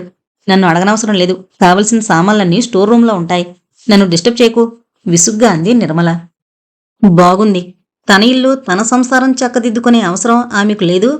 ఉదయం పని మనిషి వంటింట్లో ఉన్న గిన్నెలేవో ఏరుకుని కడిగి తెచ్చింది. అటు ఇటు ఇల్లు ఊడ్చి వాకిట్లో కళ్ళాపి నీళ్లు జల్లి వెళ్ళిపోయింది. నౌకరు కుండీల్లో డ్రమ్ముల్లో నీళ్లు పట్టాడు. బాయిలర్ అంటించాడు. పక్కలెత్తి వీధి గుమ్మంలో బీడీ కాలుస్తూ కూర్చున్నాడు. రఘు హార్లిక్స్ కావాలి అని ఏడుస్తుంటే వంటావిడ, అదే సత్యవతిని అడుగు అని పొమ్మని బద్ధకంగా మళ్లీ పడుకుంది. ఉదయం 7 గంటల వేళ నిర్మల. వంటింటి గడపలో గుమ్మం పట్టుకుని నిల్చుని బెదురుగా లోపలికి చూసే రఘుని తాను పిలిచింది. రాబాబు, హార్లిక్స్ కల్పిస్తాను అంటూ. పాప లేచి ఏడుస్తుంటే విసుక్కుంటూ నిద్రపుచ్చాలని జోకొడుతోంది నిర్మల. తానే చొరవగా గదిలోకి వెళ్ళి, పాపకు నీళ్లు పోయినా అమ్మా అడిగింది నిర్మలని. రక్షించావు, తీసుకుపో. పని మనిషి మళ్ళీ 10 గంటలకొచ్చి పిల్లలకు నీళ్లు పోస్తుంది. కానీ నీ ఇష్టం, పోస్తే పోసే. సత్యవతి, ముందు కొంచెం పాలు పట్టు పాపకి అంది నిర్మల. ఎంత ఆకలితో ఉందో పాప. కాళ్లల్లో పడుకోబెట్టి చెంచాతో పోస్తుంటే గ్లాసు పాలు తాగేసింది. వంటగది, సామాన్ల గది అన్నీ సవరించి ఊడ్చింది సత్యవతి. ఇల్లంతా నీటుగా సర్ది 11 అయ్యేసరికి వంట పూర్తి చేసి శుభ్రంగా మొహం కడుక్కుని తలదూకున్న సత్యవతి చురుకుదనానికి మెచ్చుకుంది నిర్మల. అబ్బా సత్యవతి, ఇంటి జిడ్డంతా వదిలిచేశావు. వెధవలు ఎవరన్నా డబ్బు తిని వెట్టుపనులే చేస్తారు. కాని ఇలా స్వంతింట్లా సవరించారా? రఘుబాబుకి అన్నం పెట్టే, నాక్కూడా వడ్డించు అడిగింది నిర్మల. మూర్తి క్యాంపుకి వెళ్ళాడా అనే అనుమానంతో, అయ్యగారు అంది సత్యవతి. ఆయనకొకవేళ ఏమిటి? ఏ 1 గంటకొస్తారో. అప్పటి వరకు కూర్చుంటే నా ఆరోగ్యం పాడవుతుంది. రా, నాకు వడ్డించేసి బాబుకి కాస్త నిన్నట్లా అన్నం తినిపించేశాయి అంది నిర్మల. ఒక్కో ముద్ద రఘుకి కబుర్లు చెప్పి తినిపిస్తోంది సత్యవతి. తాను భోజనం ముగించి లేస్తూ, ఆకలైతే నువ్వు తినే సత్యవతి అంది నిర్మల. అయ్యగారొచ్చాక తింటానమ్మా అంది సత్యవతి. సరే, నీ ఇష్టం. బాబుని కాసేపు ఆడించు. పాపలేస్తే పాలు పట్టు, నన్ను లేపకో. అయ్యగారొస్తే అన్నం వడ్డించు అంటూ తన గదిలోకెళ్ళి తలుపులు బిగించింది నిర్మల. బాగుంది. ఇదన్నమాట నిర్మల సంసారం చేసే తీరు. తనను కాదన్న మూర్తికి ఎలాంటి భార్య దొరికింది అని నవ్వుకుంది సత్యవతి. 1 గంట ప్రాంతాన అలసి నీరసంగా వడిలిన వదనం చిరుచెమటలతో తడుస్తుంటే రుమాల్తో మొహం తుడుచుకుంటూ సత్యవతి కూర్చున్న వీధి గదిలో అడుగుపెట్టాడు మూర్తి. బడలెక్కగా ఉన్న అతన్ని చూసిన సత్యవతి హృదయం ద్రవించింది. అతని రాకనే పట్టించుకోకుండా హాయిగా ఫ్యాను గాలిలో నిద్రపోతోంది నిర్మల. చి, ఏం మనిషి! ఇతను ఎవరికోసం ఇటు ఎండా వాన ఖాతరు చేయకుండా పనిచేస్తున్నాడు? తన కోసం, తన పిల్లల కోసమేగా. నిద్రపోతున్న పిల్లల వైపు సంతోషంగా చూస్తూ పాప బుగ్గలు, రఘు తలా నిమిరి ముద్దు పెట్టుకున్నాడు మూర్తి. మూర్తి వైపు చూసిన సత్యవతి నవ్వుకుంది. భగవంతుడు ఎంత మమకారాలు పెట్టాడు మనుషుల మధ్య. ఈ మమతానుబంధమే లేకుంటే ఈ బిడ్డల కోసం ఇతనిలా శ్రమిస్తాడా అని. అతను గదిలోకి వెళ్లి బట్టలు మార్చుకున్నాడు. అతను తలుపు తెరిచిన సవడికి కాబోలు నిర్మలకి తెలివొచ్చి బట్టలు మార్చుకుంటున్న భర్త వైపు ఒకసారి చూసి మళ్లీ కళ్ళు మూసుకుని పడుకుంది. బకెటుతో చల్లని నీళ్లు సబ్బు వరండాలో ఉంచింది సత్యవతి. అతను బాత్రూం వైపు నడవబోయాడు. ఇదిగో ఇక్కడ కడిగేసుకుంటే సరి, వాకిట్లో ఎండకి గచ్చు కాలిపోతోంది అంది సత్యవతి. అతను మొహం కాళ్ళు చేతులు కడుక్కున్నాడు. తువాల్ని చేతికి అందించిందామె. థ్యాంక్యూ. సంతోషంగా ఆమె వైపు చూశాడు మూర్తి. ఆమె కొసరి కొసరి ఆప్యాయంగా వడ్డన చేసింది. అతను భోజనం ముగించి లేస్తూ, నిన్న ఆమెను చూసిన దగ్గర్నుంచి అడగాలనుకుంటున్నమాట. ఇదివరకు కుంటుతూ నడిచేదానవు అడిగాడు. ఇప్పుడే రోగమూ లేదు, అన్నీ నయమైపోయాయి. వెళ్ళండి, విశ్రాంతి తీసుకోండి అంది సత్యవతి. అతను తిన్న ప్లేటు తొలిచి అందులో మళ్ళీ అన్నం పెట్టుకుంటూ. నువ్వు తినేకపోయావా? ఎంతవరకు ఎందుకున్నావు అన్నాడు మూర్తి. తలెత్తి అతని వైపు చూసి చిన్నగా నవ్వుతూ, మీకు లేని ఆకలి నాక నీడపట్టున కూర్చున్నదాన్ను అంది నెమ్మదిగా. ఓ, మీరు బహువచన ప్రయోగం నేర్చుకున్నావే. నాటకంలో నీ పోర్షను బ్రహ్మాండంగా ఉంది సుమి. నువ్వు నీ మాటలు అంటూ నవ్వాడు మూర్తి. నిర్మల వింటుంది, వెళ్ళండి అంది సత్యవతి. సత్యవతి వచ్చి 10 రోజులు దాటింది. ఆమె వచ్చాక ఇంటి పద్ధతులే మార్చేసింది. పని మనిషి నౌకరు వంటింట్లోకి రాకూడదు. గిన్నెలు 2 సార్లు కడిగి గుడ్డతో తుడిచి బోర్లించాలి. ఎక్కడా చెత్త ఉండడానికి వీల్లేదు. నౌకరు తొలినాటి నిలవనీళ్లు వంచి శుభ్రంగా డ్రమ్ములు కుండీ కడిగి నీళ్లు పట్టాలి. బీడీ కాలుస్తూ ఏ పని చేయకూడదు. అలాంటివి. నిర్మల మాత్రం తన పద్ధతి మార్చుకోలేదు. ఆమెకు సత్యవతి ఏమీ చెప్పనూ లేదు. సత్యవతి ఇంట్లో అందాగా హుందాగా తిరుగుతూ ఉంటే ఆమెను చూస్తూ ఆమె వైపు ఆకర్షితుడైపోతున్నాడు మూర్తి. ఆమె కావాలని అతని మనసు ఉరకలు వేస్తోంది. ఆమెతో ఏకాంతంగా మాట్లాడాలని కోరుకుంటున్నాడు. సత్యవతి అంగీకరిస్తుందా అని సంకోచిస్తున్నాడు. తాను ఆమెను వదిలొచ్చాక ఏం జరిగిందో తెలుసుకోవాలనుకుంటున్నాడు. అసలు తనకు ఆమెతో మాట్లాడే అవకాశమే ఇవ్వడం లేదు సత్యవతి. రాత్రి 2 గంటల వేళ నిద్దట్లో ఉన్న సత్యవతిని ఎవరో జబ్బ మీద తట్టడంతో కంగారుగా లేచి అరవబోయింది. ఆమె నోటిని చేత్తో మృదువుగా మూసి, గొడవ చేకు, నేను అలా పెరటి వరండాలోకి రా, నీతో కొంచెం మాట్లాడాలి అన్నాడు మూర్తి. దడదడా కొట్టుకునే గుండెలతో భయంగా బెదురుగా అతన్ని అనుసరించింది సత్యవతి. నిర్మల ఓ వేళ తెలివొచ్చి లేచినా బయటికి రాకుండా గది తలుపు గుళ్ళెం పెట్టాను, భయపడకు అన్నాడు మూర్తి నవ్వుతూ. మనం ఆడే నాటకంలో ఇది మీ పోర్షనా? చురుగ్గా అతని వైపు చూస్తూ అడిగింది సత్యవతి. వచ్చిందే కాని ఆమె మనసు మండిపోతున్న మాట నిజం. హాలాహలాన్ని మింగి అమృతం చిలికించడమే తన ధ్యేయమనుకున్న సత్యవతి నిజంగా నాటకంలోని పాత్రలాగే నటిస్తోందా ఇంట్లో? ఆమెను అంతగా గమనించని మూర్తి అవును అన్నాడు నవ్వుతూ. నేనెందుకు పిలిచావు? ఏమున్నాయి మాటలు అంది విసుగ్గా. 8 సంవత్సరాలు ఎవరికి ఎవరం ఏమీ కానట్టు బతికాం, మాటలే లేవా సత్యవతి? ఆమె మౌనంగా ఉండిపోయింది. అతని వైఖరి ఆశ్చర్యంగా అనిపిస్తోంది. తాను కూర్చుని సత్యవతి చెయ్యి పట్టిలాగి తన పక్కన కూర్చోబెట్టుకుంటూ, ఇప్పుడు నేనొచ్చేసిన తర్వాత సంగతులు చెప్పు అన్నాడు మూర్తి. చెబుతాను, కానీ నేను మీ ఇంటికి వంట మనిషిగా మాత్రమే వచ్చాను, నీ భారీగా రాలేదు, గుర్తుందా అంది సత్యవతి అతనికి కొంచెం దూరంగా జరిగి కూర్చుంటూ. ఎలా వచ్చినా నువ్వేమనుకున్నా మనకి తెగదెంపులు కాలేదు, అది గుర్తుందా? మళ్ళీ పెళ్లి చేసుకున్నాను, కానీ నీ మీద హక్కులు వదులుకోలేదు. అతని కన్నుల్లో కోరిక పసిగట్టిన సత్యవతి భయంగా సన్నగా వణికే స్వరంతో, వద్దు మూర్తి, నన్ను కోరుకుని నీ పచ్చని సంసారంలో చిచ్చుపెట్టుకోకు, శాంతిని నాశనం చేసుకోకు. అసలు ఆనాడు నీ మాట విని మెట్రిక్ చదివి పాసై ఉంటే నాకేదన్నా జీవనోపాధి దొరికేది. ఇలా వచ్చి మళ్ళీ నీ నీడ ఆశ్రయించేదాన్ని కాదు. దుఃఖంతో ఆమె గొంతు పూడిపోయింది. కొన్ని క్షణాలు ఇద్దరి మధ్య నిశ్శబ్దంగా దొర్లాయి. మళ్ళీ సత్యవతి అంది, ప్రశాంతంగా సంతోషంగా సాగిపోయే మీ సంసారంలో నా మూలంగా కలతలు రాకూడదు. నేను రావడం నీ హృదయంలో అలజడి రేపింది కదూ? మూర్తి, వద్దు మూర్తి, నువ్వు తాళి కట్టిన సత్యవతి చచ్చిపోయిందనుకో. ఇప్పుడు నీ ఇంటికొచ్చిన సత్యవతి భూకామందు పరందామయ్య కూతురు కాదు, ఇంజనీరు మూర్తి భార్య కాదు. గాలిలో బంగారు మేడలు కట్టి ఆ ఊహాసౌదాల్లో విహరించి భవిష్యత్తు జీవితం పూల బాటగా ఊహించి కలలు కని మురిసిపోయి నిన్ను నీ మాటను నిర్లక్ష్యం చేసిన సత్యవతి చచ్చిపోయింది మూర్తి. ఇప్పుడు నీ ఎదురున్న ఈ సత్యవతి కాంతిలేని దీపం, వాసనలేని కాగితపు పువ్వు, చావలేక నీ పంచన బ్రతకాలనొచ్చిన నిర్భాగ్యురాలు మూర్తి. ప్లీజ్, నన్నెప్పుడూ జీవితంలో కోరుకోకు. సత్యవతి, అవును మూర్తి, ఓనాడు నా మీద విముఖత పెంచుకోవద్దని బ్రతిమలాడి ఏడ్చాను. నువ్వు నన్ను చేదరించుకుంటే అసహించుకుంటే రంపకోత అనుభవించాను. ఈవాళ నీ చూపులు నన్ను కోరుకుంటుంటే అంతకి 1000 రెట్లు బాధగా ఉంది. నన్ను క్షమించు, గతం వదిలే సత్యవతి, నేనొక దరిద్రుణ్ణి. నువ్వు కాదంటే ఏ మొహంతో మళ్ళీ భార్య కమ్మని కోరుకుంటాను? కొన్ని రోజులు ఈ ఇంట్లో ఉంటే నాది మేడిపండు జీవితం అని తెలుసుకుంటావు అని క్షణం మౌనం తర్వాత, నన్ను మీ నాన్న అసహించుకునుంటాడు, అవునా అన్నాడు మూర్తి. నువ్వు వెళ్ళాక నువ్వు మళ్ళీ వస్తావని, నన్ను తీసుకువెళతావని ఆశించిన నాన్న, నువ్వు అది వరకుండే ఊర్లో లేవని, ఉద్యోగం రిజైన్ చేసి వెళ్ళిపోయావని తెలిసి చిందులు తొక్కారు. బాధ, కోపం, నిన్ను తిట్టడం, ఏడవడం, ఇలా 1 నెల చాలా ఊర్లు తిరిగారు నువ్వు ఎక్కడున్నావో తెలుసుకోవాలని. తర్వాత నువ్వు పెళ్లి చేసుకున్నావని తెలిసింది.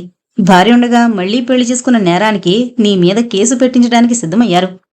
అప్పుడు నేను నీకు అనుమతి పత్రం ఇచ్చినట్టుగా చెప్పాను. ఆయన సహనం చచ్చిపోయింది. పిచ్చివారైపోయారు. పుట్టిన తర్వాత ఏనాడు నా మీద చేయి చేసుకొని నాన్న ఆవాళ నేను స్పృహ తప్పి పడే వరకు కొట్టారు. వీధిలోకి నన్ను నెట్టి తలుపులు వేశారు. ఆ రోజు అన్న సత్యవతికి ఉప్పెన్లా వచ్చింది దుఃఖం. దోసిట్లో ముఖం దాచుకుని రోధించింది. నన్ను క్షమించు సత్యవతి, పశ్చాత్తాప హృదయంతో ఆర్ద్ర స్వరంతో అన్నాడు మూర్తి. మళ్లీ 2 క్షణాలు మౌనంగా ఉండిపోయింది సత్యవతి. మానసికంగా కుంగిపోయిన నాన్నకి శారీరకంగా కుంగిపోవడానికి ఎంతో కాలం పట్టలేదు. చివరి శ్వాస వదిలే వరకు ఆయన నాతో మాట్లాడలేదు. దయతో, సానుభూతితో, జాలితో అన్నయ్య నన్ను ఆదరించాడు. ముందు అన్నయ్యకి, తర్వాత రాధకి పెళ్లిళ్ళయ్యాయి. ఎవ్వరూ నీ ప్రసక్తి ఎత్తుకోలేదు. పెళ్లి చేసుకున్న దగ్గర నుంచి అనుకుంటాను నెలకో 50 పంపించేవాడు నువ్వు అంటూ అతని వైపు చూసింది సత్యవతి.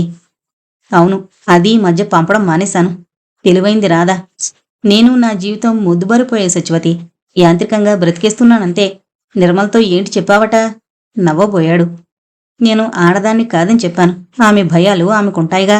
సరే, మరెప్పుడు ఇలా నాతో మాట్లాడాలని ప్రయత్నించుకో. నన్ను నీ భార్యననే భావంతో చూడొద్దు. లేచి నిల్చుంది సత్యవతి. బరువుగా నిట్టూర్చి తాను లేచి నిల్చున్నాడు మూర్తి. వెనుతిరిగి నెమ్మదిగా వెళ్ళిపోయింది సత్యవతి. ఎలా శాసిస్తోంది సత్యవతి. ఒకనాడు తాను అసహించుకుని ఆమెను భారీగా భరించక తప్పదు కాబోలని ఏడ్చాడు. ఈనాడు ఆమెను చూడాలని, ఆమెతో మాట్లాడాలని, ఆమె కావాలని కోరుకుంటోంది మనసు. స్టేషన్లో చిరునవ్వుతో తలవంచు నిల్చున్న సత్యవతిని చూసి తన దృష్టి చెదిరిపోయింది. సత్యవత ఈమె అని నమ్మలేకపోయాడు. సత్యవతి, తన చేత తాళి కట్టించుకున్న తన భార్య. మనసు ఉరకలు వేసింది. నెమ్మదిగా నిర్మలకు నచ్చజెప్పి సత్యవతికి కూడా భారీగా స్థానం ఇవ్వాలనుకున్నాడు. కాని ఎదురు తిరిగింది సత్యవతి. ఆనాడు తాను కాదన్నాడు సత్యవతిని. ఈవాళ తనను కాదంది సత్యవతి. తనకు చదువు చెప్పించింది. తన చేత తాళి కట్టించుకుంది. తనకింకో పెళ్లికి అనుమతిచ్చింది. తన భార్యా పిల్లలకు వంట చేయడానికి తనింటికి వంట మనిషిగా వచ్చింది. సత్యవతి ఈ ఇంట్లో వంట మనిషిగా గుర్తింపబడుతోంది. ఆమె ఇంట్లో ఆమె వంట మనిషి. ఎందుకిలా చేస్తోంది సత్యవతి? నవ్వుకున్నాడు మూర్తి. మరొక 1 వారం రోజులు దొర్లాయి. వంట ఏం చేసినా ఏం తిన్నా పట్టించుకోదు నిర్మల. తనకు తన పిల్లలకు కావలసిన సదుపాయాలు చూస్తే చాలు. అడుగడుగునా అమ్మగారు అని వేధించే వంటవాళ్ళకన్నా సత్యవతి నయమనిపిస్తోంది. వంట, వడ్డన, పిల్లల సంరక్షణ అన్నీ చూస్తోంది. సత్యవతిని వదిలిపెట్టకూడదు అనుకుంది కూడా. మూర్తి కూడా తనకేం కావలసిన కాఫీ, టిఫిను, భోజనం, నీళ్లు లాంటివి సత్యవతిని అడుగుతున్నాడు. ఆ రోజు క్యాంపుకెళ్లాల్సింది. సత్యవతి, నా ప్యాంటు షర్టు కాస్త ఇస్త్రీ చేసి పెట్టు అని సత్యవతిని పిలిచి చెప్పాడు మూర్తి.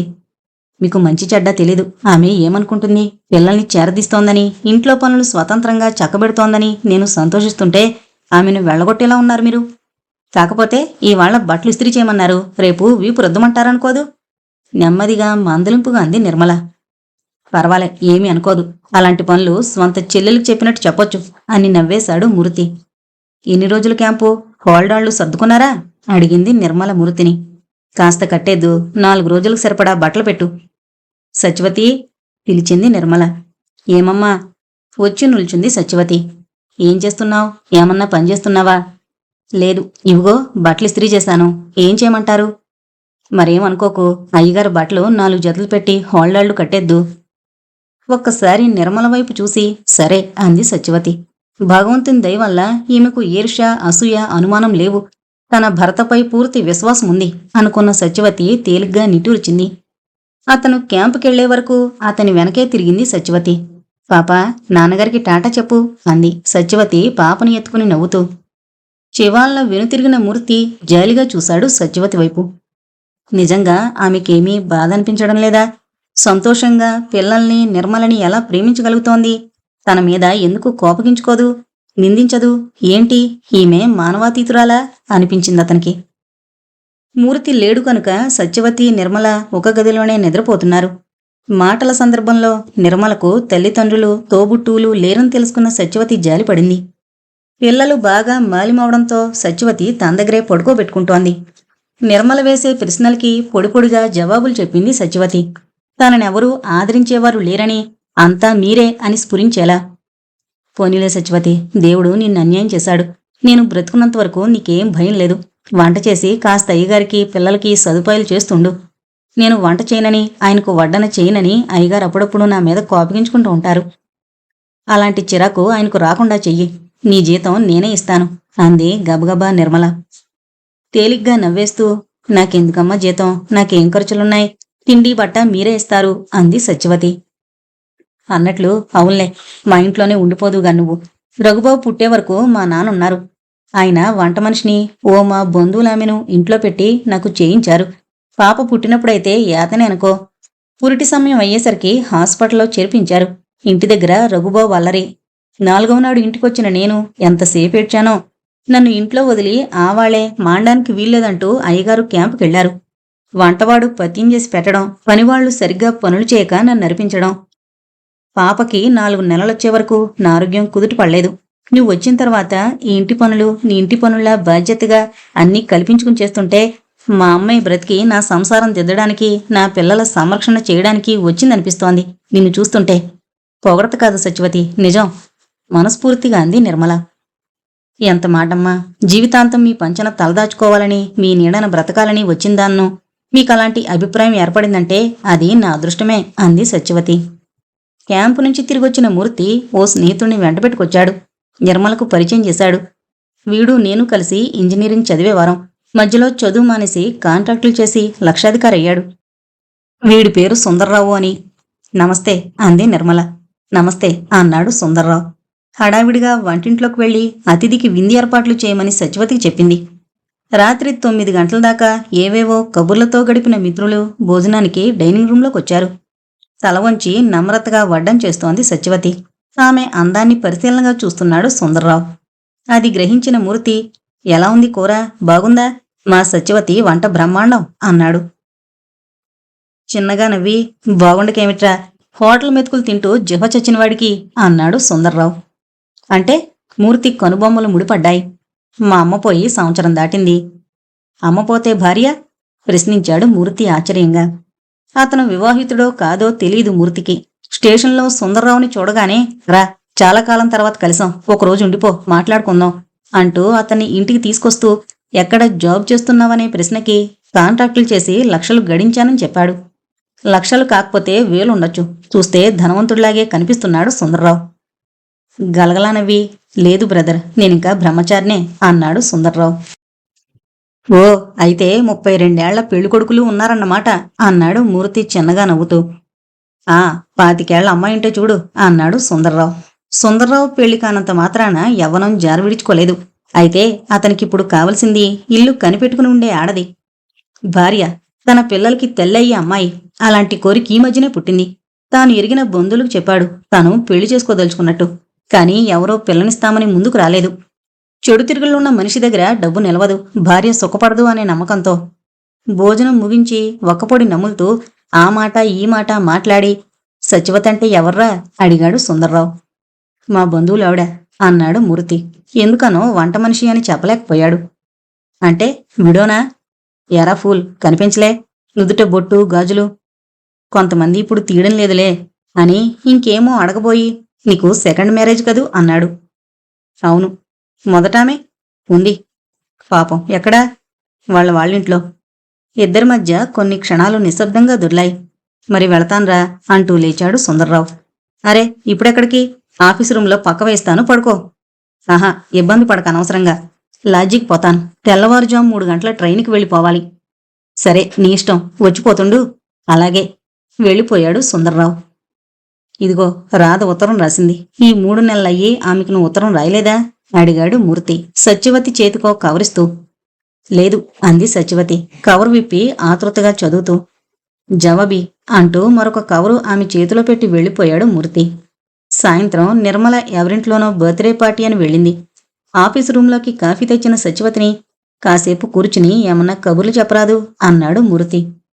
ఏమున్నాయి కబుర్లు అని నవ్వి అతని ముందు ఓ కవర్ పెడుతూ అడ్రస్ రాసి పోస్టు చేయండి అంది సత్యవతి. ఏంటి రాసింది రాదా అడిగాడు మూర్తి. నన్నొకసారి రమ్మని. జవాబేమిచ్చావు? ఇప్పుడు రావడానికి వీల్లేదని, నేను క్షేమంగా ఉన్నానని, నా గురించి బెంగపడద్దని. చదవండి. ఎందుకు వీలవదు? వెళ్ళిరా.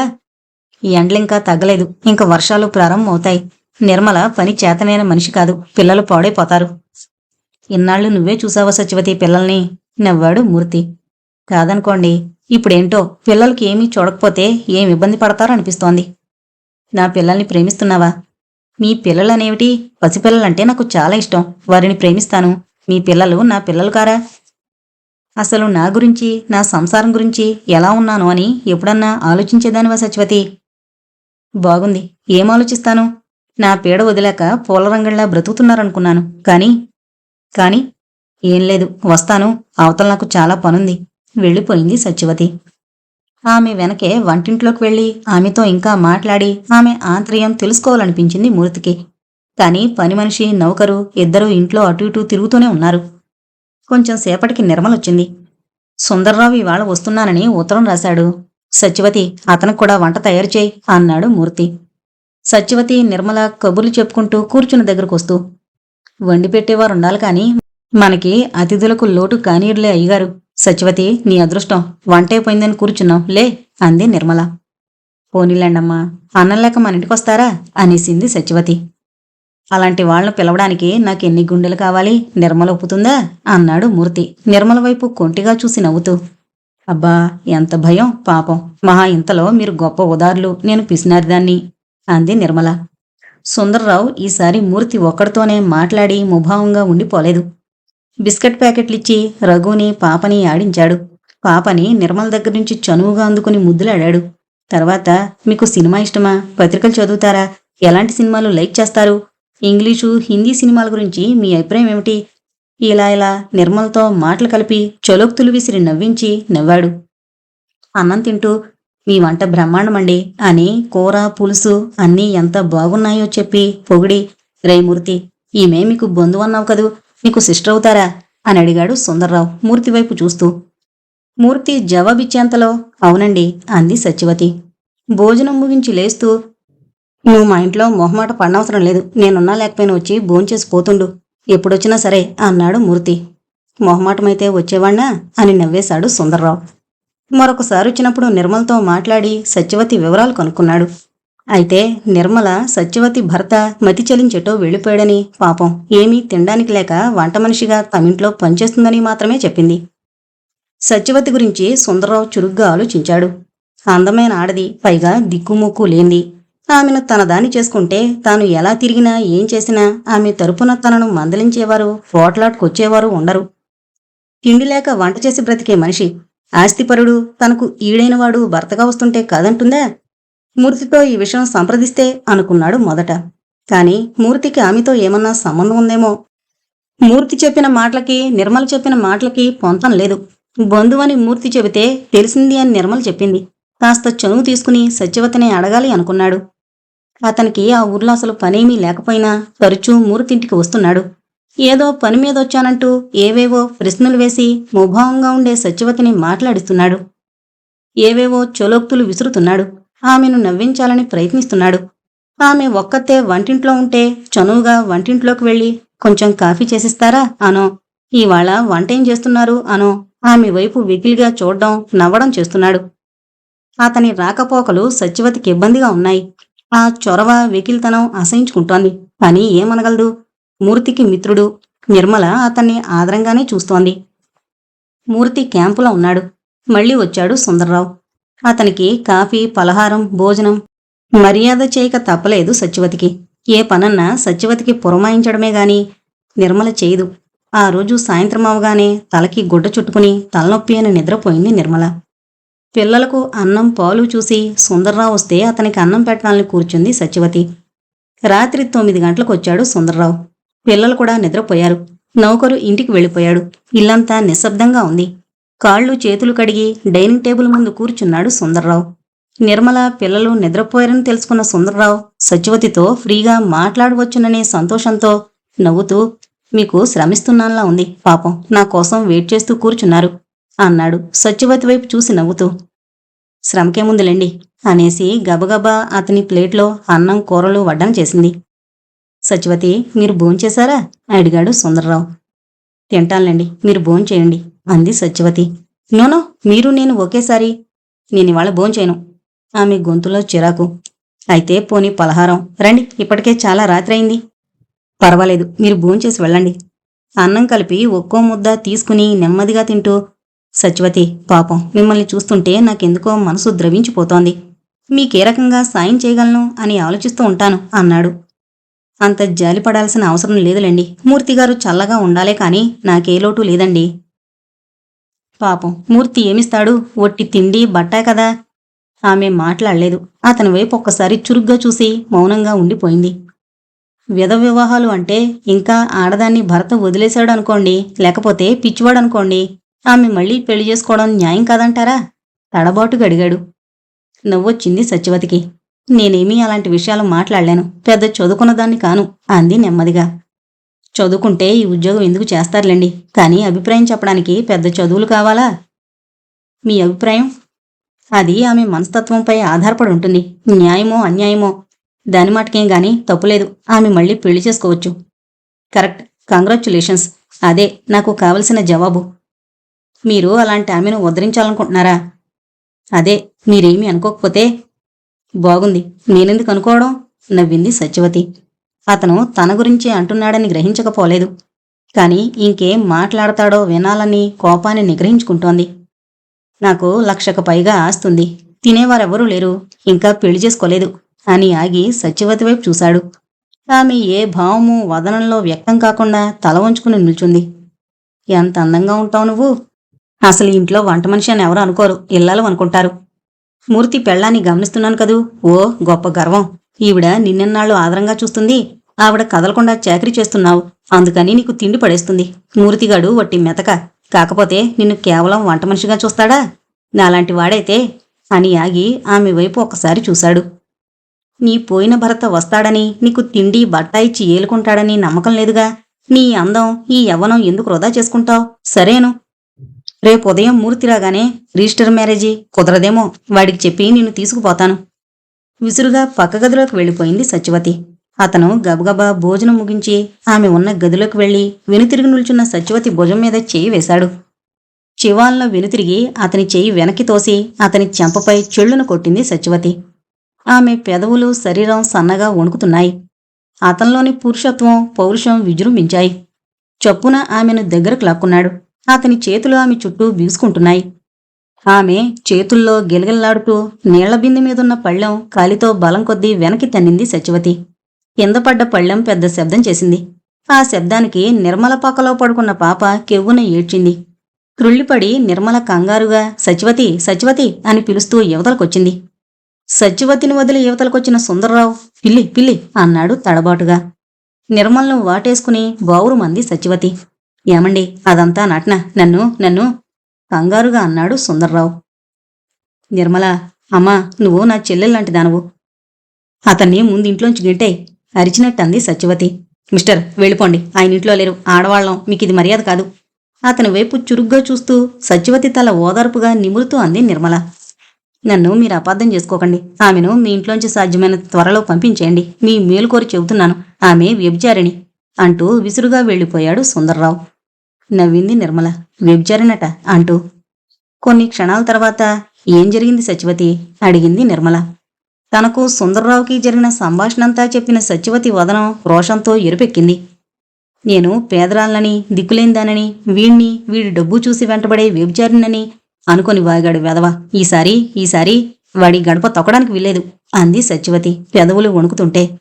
గలగలా నవ్వింది నిర్మల. ఎందుకు సత్యవతి అలా పౌరుషపడతావు? ఏ మగాడన్నా నిన్నేం చేయగలడు అంటూ. మర్నాటి ఉదయం క్యాంపు నుంచి వచ్చాడు మూర్తి. కాఫీ తెచ్చిన సత్యవతి వదనం వైపు చూస్తూ ఏమలా ఉన్నావు, నిర్మలేమన్నా అందా నెమ్మదిగా అడిగాడు మూర్తి. పాపం తానేమంది, ఎవరూ ఏమీ అనలేదు, బాగానే ఉన్నానే నవ్వబోయింది సత్యవతి. మొహం వాచి కండ్రెప్పులు ఉబ్బున్నాయి. పోనీ ఏదన్నా అనారోగ్యమా? ఏం కాదు, వేడినీళ్లు బాత్రూంలో ఉన్నాయి, వెళ్ళబోయింది. అటు ఇటు ఎవరన్నా ఉన్నారేమో అని చూసి చొప్పున ఆమె చేతిని పట్టుకుంటూ చెప్పాలి అన్నాడు మూర్తి. కొత్త జలుబు, చేయి వదులు, నెమ్మదిగా బెదురుగా అంది సత్యవతి. ఏం ప్రారంధమొచ్చింది, నా భార్యను నేను తాకూడదు అన్నాడు మూర్తి సత్యవతి మాత్రమే వినేలా. ఆ వాళ్ళంతా సత్యవతిని చూస్తుంటే ఆమె వైపు ఉరకలు వేయసాగింది మూర్తి మనసు. కాని అతనికి కనీసం మామూలుగా మాట్లాడే అవకాశం కూడా ఇవ్వలేదు సత్యవతి. నిర్మల నవ్వుతూ చెప్పిన ప్రతి మాట తీవ్రంగా హృదయం స్పందిస్తుంటే ఆతృతగా విన్నాడు మూర్తి. అతని వదనం కోపంతో జేవురించింది. కళ్లల్లో ఎర్రజీరలు తేలాయి. ఆ క్షణంలో ఎదురుగా సుందర్రావు ఉంటే ఖూనీ చేసేవాడేమో. ఎవడైతే మాత్రం సత్యవతిని ఏం చేయగలడండి అని మళ్లీ నవ్వింది నిర్మల. ఏం చేయలేడు, కాని సుందర్రావుని ఇంటికి రానివ్వకు. వాడి గురించి కొంత తెలుసు నాకు. వాడిని ఇంటికి తీసుకురావడం, ఆదరించడం, చనువివ్వడం నాదే పొరపాటు అన్నాడు మూర్తి. అతను మంచి మనిషి కాదా? కాదు, తిరుగుబోతు. అయినా మనకేమనుకున్నాను, కాని ఇవాళ సత్యవతి అయింది, రేపు నీ దగ్గరన్నా అలా ప్రవర్తించేవాడేగా. నిజమే అంది నిర్మల. రఘుని హృదయానికి హత్తుకుని కళ్ళు మూసుకుని నిద్రపోతున్న సత్యవతిని మూర్తి జబ్బపై తట్టి ఓసారిలే అనగానే ఉలికిపాటుగా లేచి కూర్చుంది సత్యవతి. మూర్తిని చూడగానే ఎందుకో గుండెలు దడదళ్లాడాయి. కళ్ళ నిండుగా నీళ్లు తిరిగాయి సత్యవతికి. లేచి అతని వెంట యువతలకొచ్చింది మౌనంగా. ఎందుకలా ఉన్నావని అడిగితే జలుబు చేసిందని తప్పించుకున్నావు. నా దగ్గర దాచాలనేనా? నువ్విలా వంట మనిషిగా జీవితం జీర్ణంపు చేసుకునే కన్నా మరొక అతనికి భార్యవై సుఖపడతావంటే సంతోషించేవారిలో నేను మొదటివాణ్ణి. అతను నీకిష్టమైతే అన్నాడు మూర్తి. అతను అప్పుడే తనను ఇంట్లోంచి గెంటేస్తున్నంత భయంగా రెండు చేతులు అతన్ని చుట్టి అతని హృదయంపై తలాంచి వెక్కి వెక్కి ఏడుస్తూ, మూర్తి, అలా అనకు మూర్తి, నన్ను అపార్థం చేసుకోకు.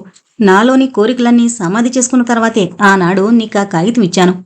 అలాంటి సుఖాలు కావాలని నేనెప్పుడూ కోరుకోవడం లేదు. అసలు నాకే కోరికలు లేవు.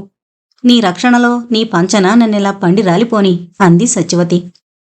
ఇలానే కదూ, అయితే మన మధ్య షరతులు సడలించాయి అంటూ ఆమెను బలంగా హృదయానికి హత్తుకుని నుదుటిపై చొప్పున ముద్దు పెట్టుకున్నాడు. ఆమె స్పర్శ అతనికి ఎంతో హాయిగా ఉంది. అతని నరాల్లో విద్యుత్ ప్రవహిస్తోంది. అతని చేతులు ఆమె చుట్టూ బిగుసుకుంటున్నాయి. భయం బెదురు వదిలి వాస్తవంలోకొచ్చిన సత్యవతి, ఇదేంటి వదులు అంటూ అతని చేతుల్లోంచి తొలగి పక్కన నిల్చుని, నిర్మల నీకన్నీ చెప్పుంటుంది. నేను చెప్పాలంటే నీ భార్యలా స్వేచ్ఛగా ఎలా నీతో మాట్లాడగలను అంది. స్వేచ్ఛ మాట వదిలే, ఏకాంతంలో కూడా భార్యలా మిసులుకోవడానికి ఒప్పవే నువ్వు. నువ్వెలా నిర్విచారంగా ఉండగలుగుతున్నావో, నన్ను పరాయి వ్యక్తులు ఎలా చూడగలుగుతున్నావో. కాని నాకు మాత్రం నిజంగా చాలా బాధగా ఉంది. ఈ ఇంట్లో నువ్వు వంట మనిషిలా దాసీలా ప్రవర్తిస్తుంటే పశ్చాత్తాపమో మరేమిటో నా హృదయం పిడచగట్టుకుపోతుంది. భలే వాడివే, నా ఇంట్లో నా పనులు నేను చేయడంలో నీకు దాసిలా కనిపిస్తున్నానా? కాని ఇలా ఏకాంతంగా నన్ను కలియొద్దని చెప్పానుగా. నేను సహించలేని సత్యవతి, నిర్మలకు నిజం చెప్పేస్తాను. నా భార్యగా నువ్వు ఉండొచ్చు ఇంట్లో. 2 భార్యలున్నవారు చాలామంది ఉన్నారు, అందులో నేనొకణ్ణి కాదనుకు. ఆ వెధవ నువ్వు నాకేమీ కావని వంట మనిషివనేగా చొరవ చేయగలిగాడు. నా భార్యవని తెలుసుంటే అలా ప్రవర్తించగలిగేవాడా? నువ్వు ఇతరుల దృష్టిని ఆకర్షింపబడ్డం, నిన్ను వారు తేలిగ్గా చూడడం నేను సహించలేను. 2 భార్యలైతే సుఖశాంతులు లోపిస్తాయనేగా నీ అనుమానం. అవని పర్వాలేదు. నిర్మల నోటి మీదుగా విన్న ప్రతి మాట నా గుండెల్ని అగ్నిచొరకలా కాల్చింది. ఇక్కడికన్నా మీ అన్నయ్య ఇంట్లో గౌరవంగా బ్రతుకుంటావు. నాకన్నా మీ అన్నయ్య నిన్ను అభిమానంగా చూసుంటాడు. ఇలాంటి అవమానం మీ అన్నయ్య ఇంట్లో ఉంటే పొందవు అని పేలవంగా నవ్వి, ఏ మూలనో నీ హృదయంలో భార్యననే భావం అలా ఆవిస్పరుస్తోంది నిన్ను. నీ భార్య సత్యవతి ఏనాడో చచ్చిపోయింది. ఆ సత్యవతిలో అందం, గుణం నీకు కనిపించలేదు. ఆమె నీ నుంచి విడిపోవడమే భాగ్యంగా భావించావా రోజు. నీ ఇంట్లో అత్తింటి కోడలుగా అడుగు పెట్టలేదు సత్యవతి. దాసీలానే తిండి బట్ట కాక రక్షణ కూడా కోరొచ్చింది. మూర్తి, ప్లీజ్ వెళ్ళిపో. తన భర్త మరొక స్త్రీతో సంబంధం పెట్టుకుంటే ఆ భార్య పడే బాధ ఎటువంటిదో, ఎంత దుర్భరమైందో నాకు తెలుసు. నిర్మల సరోవరంలా ఉన్న నిర్మల ప్రశాంత హృదయంలో అశాంతి అలజడి రేగనివ్వకు. అటువంటి శిక్ష ఆమెకొద్దు. ఆమెకు నీపై పూర్తి విశ్వాసం ఉంది. ఆ విశ్వాసంతో హాయిని, శాంతిని కలుషితం చేయకు. ఇటుపైన నీ ఇంటికొచ్చే మగాతిథులు ఎదుట నేను పడంలే. వెళ్ళిపో మూర్తి, వెళ్ళిపో. నా గురించి, నా సుఖం గురించి ఆలోచించుకో. చివికి నన్నం పొదునికి రాదు. నీ భార్యను సుఖపెట్టడం నీ విధి. కాని పెదవులు వణికి మాటలు తడబడుతుంటే నీరు నిండిన కళ్లతో అతని వైపు చూసింది సత్యవతి. నువ్వు మాత్రం భార్యవు కావా? అదోలా నవ్వుతూ అడిగాడతను. కాను, నేను నీ భార్యను కాను. నేను నీతో కాపురం చేస్తానంటే, నీ ఇంటికి వస్తాననుకుంటే నిర్మల నీ చేత తాళి కట్టించుకోదు. నీ పిల్లల తల్లే నీ భార్య. నేను నీ భార్యను కాను మూర్తి, కాను. ఆమె దోసిట్లో మొహం దాచుకుని రోదించసాగింది. తాను నిర్విచారంగా ఉండగలుగుతోందట. అతన్ని పరాయి వ్యక్తిలా చూస్తున్నానట. అలా అయితే నా మనస్సెందుకు క్షణక్షణం వేదనతో అలమటిస్తోంది? ఈ సంసారం, ఈ భర్త తనకై తాను కాలదనుకుంది అవివేకంగా. చెడిన రూపం శాశ్వతమని, వంగిన కాలు మరి తిరిగి రాదని భ్రమించి మూర్తిపై జాలితో కరిగిపోయి ఆనాడతనికి కాగితం మీద సంతకం చేసిచ్చింది. ఆ సంతకంతో మరొక ఆమెను వివాహమాడి జీవితం మలచుకున్నాడు మూర్తి. ఆరోగ్యం చక్కబడి కాలు వంకరపోయి అందంగా అజంతా శిల్పంలా ఉన్న తనని చూసి, ఎంత పనిచేసావక్కయ్యా అంది రాధ. నీ బ్రతుకులో నువ్వే నిప్పులు పోసుకున్నావని తిట్టింది, ఏడ్చింది. మూర్తి నిర్మలతో మాట్లాడుతుంటే, నవ్వుతుంటే, ఆమె గదిలోకెళ్లి తలుపులు వేసుకుంటుంటే తనకి పిచ్చెక్కిపోతుంది. అతను పరాయి వ్యక్తి అనుకుంటే అలాంటి బాధెందుకు, ఆ అసూయెందుకు? ఆ క్షణాల్లో మూర్తిని పిలిచి అతనికి లొంగిపోవాలనిపిస్తోంది. కాని అప్పుడు తానొక్కతే కాదు ఇలాంటి వేదనకు గురయ్యేది నిర్మల కూడా. పాపం నిర్మల ఏం తప్పు చేసింది? తానెందుకు అనుభవించాలి ఇలాంటి వేదన? నేనే అనుభవించాలి. పనిగట్టుకుని ఇంటికి పిలిచి కాగితం రాసిచ్చానే, దానికి ఫలితంగా తండ్రి హృదయం మండించి ఆయనను బలిగొన్నానే. నా గురించి ఎన్ని ఆశలు పెట్టుకున్నాడా తండ్రి? నేను చేసిన పనికి ఎంత కుంగిపోయాడు. నాకు కావలసిందే ఈ శిక్ష అనిపిస్తుంటే బాధగా నిట్టూర్చి, ఏడవకు సత్యవతి, ఈ ఇంటికి మరి అతిథుల్ని పిలుచుకురాలే, వెళ్ళిపోతున్నా, నీ ఇష్టం, నన్నిలా దూరంగానే ఉంచు అంటూ వెనుతిరిగాడు మూర్తి. మన కుటుంబ క్షేమం కోరి పిల్లల భవిష్యత్తు బాగుండాలని నేను ఈ నిర్ణయం తీసుకున్నాను మూర్తి. ఏనాటికి నేను నీ భార్యగా నిర్మలకు తెలియనివ్వకు అంది సత్యవతి. అతను ఆమె మాట వినిపించుకోనట్టు వెళ్ళిపోయాడు. అతనికి ఆ రాత్రి నిద్ర సరిగ్గా పట్టలేదు. గతం చదివి కుంగిపోసాగాడు. అమాయకంగా ఆ రోజు తన చేతిలో కాగితం పెట్టిన సత్యవతి రూపం కళ్లల్లో మెదిలి హృదయం ద్రవించి మనసు కలతబారి కళ్ళు చెమ్మగిల్లాయి. ఎంత త్యాగం చేసింది సత్యవతి! తనెంత స్వార్థపరుడు! ఆ రోజు ఆ కాగితం తీసుకుని పెరటతోవన ఇంటికి వెళుతుంటే కాళ్లు వణికాయి. సత్యవతి సాహసానికి ఆశ్చర్యపోయాడు. పరందామయ్య ఇంకా తననేమీ చేయలేడని ధైర్యపడ్డాడు. భూమి, ఇల్లు, అమ్మగా వచ్చిన డబ్బుకి రిజిస్ట్రేషన్ చేయించేసి పరందామయ్యతో వినయంగా మళ్లీ త్వరలోనే వచ్చి సత్యవతిని తీసుకువెళ్తానని చెప్పి ఆ ఊరు దాటాడు. తాను పుట్టి పెరిగిన ఊరు, తనను చదివించి తననింత వాణ్ణి చేసిన పరందామయ్య అమాయకంగా తనను మళ్లీ పెళ్లి చేసుకోమని కాగితం మీద సంతకం చేసిన సత్యవతి దూరమైపోతుంటే తాను వాళ్లని మోసం చేసి పారిపోతున్నానని అనుకునేసరికి కొంచెం సిగ్గనిపించిన మాట నిజమే. కాని మళ్లీ మనసు ఎదురు తిరిగింది. దెయ్యంలా అలా తయారైన భార్యని ఎవడు మాత్రం ఏలుకుంటాడు? ఎవడన్నా ఇంతే చేస్తాడు. తనింకా అతని డబ్బుతో చదువుకున్నాననే కృతజ్ఞతతో రాధనిచ్చి పెళ్లి చేయమన్నాడు. కాని ముసలాడు కోర్టు కీడుస్తానని మీసం దువ్వాడు. దైవం నా పక్షం ఉన్నాడు. ఇప్పుడిలాంటి పరందామయ్యలు 100 మందైనా తననేమీ చేయలేరు. ఇలాంటి ఆలోచనలతో తాను ఉద్యోగం చేసే ఊరొచ్చాడు. సత్యవతికి భారీగా స్థానమివ్వడానికి తన మనసు అంగీకరించలేదు. మళ్లీ పరందామయ్య ఆ ఊరు రావచ్చనే భయంతో ఉద్యోగం రిజైన్ చేశాడు. తర్వాత ఉద్యోగ ప్రయత్నం కన్నా పెళ్లి ప్రయత్నమే ముందు చేశాడు. తాను ఎరుగున్న ప్లేడర్ చేత సత్యవతి సంతకం చేసిన కాగితంపైనే తన పునర్వివాహానికి వీలుగా రాయించుకున్నాడు. ఆ ప్లేడరే నిర్మల తండ్రిని పరిచయం చేశాడు. అప్పుడు నిర్మల అందమైందా కాదా అనే ఆలోచనే రాలేదు తనకి. తొందరగా పెళ్లి చేసేసుకుని సత్యవతిని తప్పించుకోవాలనే కోరికే నిర్మల మెడలో తాళి కట్టాడు. మొదటి రాత్రి నిర్మల సత్యవతి ప్రసక్తి తెచ్చింది. తానేమీ దాచలేదు, అంతా వివరంగా చెప్పాడు. పాపం ఆ అమ్మాయి ఎంత మంచిది అని జాలిపడింది నిర్మల. తర్వాత తను ఉద్యోగం సంపాదించాక తొలి జీతం ఇవ్వగానే ఆమెకు మీ తొలి భార్యకు పంపించండి అంటూ 50 రూపాయలు కేటాయించి తను వద్దన్నా ఆమె ఒప్పలేదు. న్యాయం కాదు, భగవంతుడు క్షమించడు అని తనను మందలించింది నిర్మల. అప్పట్నుంచి తాను 50 రూపాయలు సత్యవతికి ప్రతీ నెలా పంపిస్తూ వచ్చాడు. అది కొన్ని నెలలుగా పంపడం మానేశాడు. ఆ సంగతి నిర్మలకు తెలీదు. అసలు సత్యవతి అంటే తనకంత ఇష్టం ఉండేది కాదు. పరందామయ్య ఇంజనీరింగ్ చదివిస్తాడనే సత్యవతిని పెళ్లి చేసుకున్నాడు. సత్యవతిని అంగీకరించకపోతే తాను గుమస్తాగానే స్థిరపడేవాడు, అంతే. ఈ సత్యవతిని ఎలా ఒప్పించాలి? ఆమె తననెలా అర్థం చేసుకుంటుంది? ఎంత ఆలోచించి పరిష్కారం తోచని మూర్తి మనసు వికలమైపోయింది. తెలతెలవారుతుంటే కన్నులు మగత నిద్రలో మూతలు పడ్డాయి మూర్తికి. మధ్యాహ్నం 11 గంటల వేళ నిర్మల గదిలో అమ్మగారు అంటూ అడుగుపెట్టిన సత్యవతి వెనక్కి తగ్గి, అమ్మా 11 అయింది, భోజనాలు చేస్తారా అడిగింది. బాబుకి పాపకి పెట్టావా అడిగింది నిర్మల. పెట్టానమ్మా, అయ్యగారు కూడా వస్తారా అడిగింది సత్యవతి తానొక్కతే యువతలకొచ్చిన నిర్మల వైపు చూస్తూ. సత్యవతి గదిలోకెళ్లేసరికి మూర్తి మంచం మీద పడుకునున్నాడు. అతని పక్కలో కూర్చునుంది నిర్మల. ఇద్దరూ ఏంటో సన్నగా వాదించుకుంటున్నారు. రారు, ఆయనకు జ్వరంగా ఉంది అని తాను డైనింగ్ రూంలోకి వచ్చింది నిర్మల. మూర్తికి కాఫీ, బార్లీ లాంటివేమన్నా తయారు చేయమంటుందేమో అని చూసింది సత్యవతి. నిర్మల మూర్తి గురించేమీ చెప్పనేలేదు. భోజనం ముగించి పెరటి వరండాలో మంచం వాల్చుకుని పడుకుంది. పిల్లలను నా దగ్గరకు రానివ్వకు సత్యవతి అంటూ. పిల్లల దగ్గర బొమ్మలు పిడతలు పెట్టి ఆడుకోమ్మని.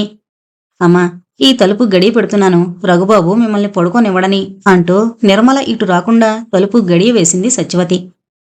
కళ్ళు మూసుకుని పడుకున్న మూర్తి నుదుటిపై చల్లని చేయి పడ్డంతో ఆ చేతిని అలా నుదుటికి అదుముకుంటూ, కాసేపు అలా తలపట్టు నిర్మల, తలనొప్పి, ఒళ్లంతా నొప్పులు, కొంచెం స్ట్రాంగ్గా కాఫీ కావాలని సత్యవతికి చెప్పు అన్నాడు మూర్తి. కాఫీ తెస్తాను, చెయ్యొదలండి నెమ్మదిగా అంది సత్యవతి. నువ్వా? అనుకుంటున్నాన్లే, ఈ 10 సంవత్సరాల్లో ఎప్పుడూ లేంది ఏంటి నిర్మలిలా నాకు సేవ చేయాలనుకుంటుంది అని. వెళ్ళు, కాఫీ తీసుకురా. తనెక్కడుంది అన్నాడు మూర్తి. పెరటి వరండాలో అంటూ అతని వదనంలోకి చూసింది. అతని కళ్ళు ఎర్రగా ఉన్నాయి. ఆ కళ్లల్లో నీటి పొరలున్నాయి. జ్వర తీవ్రతతో మొహం కందుంది. అతన్ని చూస్తుంటే సానుభూతి, నిర్మలను తలచుకుంటే అసహ్యం కలిగాయి సత్యవతికి. చొప్పున ఆమె కళ్లల్లో నీళ్లు తిరిగాయి. అతని క్రాఫు సవరిస్తూ మౌనంగా ఉండిపోయింది. కొంచెం వంగి తన తల ఆప్యాయంగా ప్రేమగా నిమురుతున్న సత్యవతి చేతిని 2 చేతుల మధ్య పట్టి నొక్కుతూ, సత్యవతి, వద్దని శాసించకు, ఇవాళ నువ్వు నా మొదటి భార్యవని నిర్మలకు చెప్తాను అన్నాడు మూర్తి. అతని నోటికి చెయ్యడ్డం పెట్టి, వద్దు ఉండు, కాఫీ తెస్తాను, తలా నేను పడతాన్లే, నిర్మలిటు రాదు అని నెమ్మదిగా చెప్పి కాఫీ తేవడానికి వెళ్ళిపోయింది. మూర్తి హృదయం పశ్చాత్తాపంతో కరిగిపోయింది. ఇటువంటి అమృత హృదయిన తాను కాల్దనుకున్నాడు, అన్యాయం చేశాడు. అంతే, తనకి శిక్ష కావలసిందే. తల నొప్పి పెట్టినా, కాళ్లు పీకినా నిర్మల తనకు సేవ చేయదు అనుకున్నాడు మూర్తి. అతని కనుకొలుకుల్లో నీటిబొట్లు నిలిచాయి. కాఫీ ఇచ్చి తల పట్టబోయింది సత్యవతి. వద్దు, వెళ్ళిపో అన్నాడు మూర్తి. పర్వాలేదు అని ఇంకేమో అనబోతున్న సత్యవతిని తోసేస్తూ, మరి మాట్లాడక వెళ్ళు, నువ్వేమీ నాకు సేవలు చేయనవసరం లేదు అన్నాడు మూర్తి. అప్పుడింకా అతనితో వాదన ఇష్టం కాని సత్యవతి వెళ్ళిపోయింది. అతను బరువుగా కళ్ళు మూసుకుని పిడికిలతో నుదురు కొట్టుకున్నాడు. 1 గంట ప్రాంతాన మళ్లీ మూర్తి గదిలోకి హార్లిక్స్ గ్లాస్తో వెళ్ళింది సత్యవతి. అతను ఆరే పెదవులను నాలికతో తడుపుకుంటున్నాడు. చూడండి, కొంచెం హార్లిక్స్ తీసుకుంటారా? సత్యవతి గొంతు విని కళ్ళు తెరిచాడు. నెమ్మదిగా లేచి కూర్చుని మౌనంగా ఆమె చేతిలోని గ్లాస్ తీసుకున్నాడు. ఎప్పటినుంచి వస్తోంది జ్వరం అడిగింది సత్యవతి. 4 రోజుల నుంచి కొద్దిగా వస్తోంది. నిర్లక్ష్యంగా తిని తిరిగేశాను, ఇవాళ ఎక్కువైంది. అతని చెంపపై చేయి వేసి చూసి, అబ్బా ఎంత జ్వరముంది, మందేమీ తీసుకోవడం లేదా? అతను జవాబేమీ ఇవ్వలేదు. గ్లాసు కింద పెట్టి మళ్లీ కళ్ళు మూసుకుని పడుకున్నాడు. 2 క్షణాలు అతని వైపు చూసి మౌనంగా అవతలకి వెళ్ళిపోయింది సత్యవతి. నిర్మల జబ్బపై తట్టి పిలుస్తూ, డాక్టర్కి ఓసారి ఫోన్ చేయండమ్మా అంది సత్యవతి. ఎందుకు, ఏమైంది? కంగారుగా లేచి కూర్చుని అడిగింది నిర్మల. అయ్యగారికి జ్వరం ఎక్కువగా ఉంది. నీకెలా తెలుసు? అన్నట్టు ఆయన ఏమన్నా తాగడానికి ఇచ్చావా? కాఫీ, హార్లిక్స్ ఇచ్చానమ్మా. ఆయన చెప్పారా డాక్టర్కి ఫోన్ చేయించమని? ఆహా, లేదమ్మా తడబడింది సత్యవతి. మరి? నవ్వింది నిర్మల. జ్వరం ఎక్కువగా ఉన్నట్లుంది, బాధగా మూలుగుతున్నారు. ఓ అదా అని గలగలా నవ్వి, ఆయన ఏ కొంచెం ఒంటికి శుద్ధి చేసినా తట్టుకోలేరు. నీకిది కొత్త, గాబరా పెట్టేస్తారు. మరి మాట్లాడలేకపోయింది సత్యవతి. తానే అతన్ని మందు పుచ్చుకోమని డాక్టర్ని పిలిచి చూపించి ఆతృత పడాల్సిన మాట. అతని పట్ల, అతని ఆరోగ్యం పట్ల ఎంత నిర్లక్ష్యం నిర్మలకు. కాఫీ కాస్త కలిపి అనవసరంగా నా నిద్ర పాడు చేశావు విసుగ్గా అంది నిర్మల. ఆ సాయంత్రం మూర్తి డాక్టర్కి ఫోన్ చేసి పిలుచుకున్నాడు. అతనికి జ్వరమున్న 4 రోజులు సత్యవతి అతనికి సేవ చేసింది. నిర్మల అభ్యంతరం చెప్పలేదు. నువ్వే ఆ కాఫీ పళ్ళరసం అవి ఇవ్వరాదు, ఆమెకెందుకు పురమాయిస్తావు అన్నాడు. సత్యవతి గురించి ఏమనుకుంటుందో నిర్మల తెలుసుకోవాలని. ఆమెకైతే తెలుసు, కాఫీ అవి బాగా కలపడం చేతనవును, ఏమీ అనుకోదులేండి, పర్వాలేదు అనేసింది నిర్మల.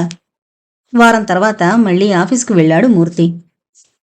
అమ్మగారు, మా చెల్లెలు రమ్మంది, వెళ్ళొస్తాను అంది సత్యవతి నిర్మల వైపు చూస్తూ.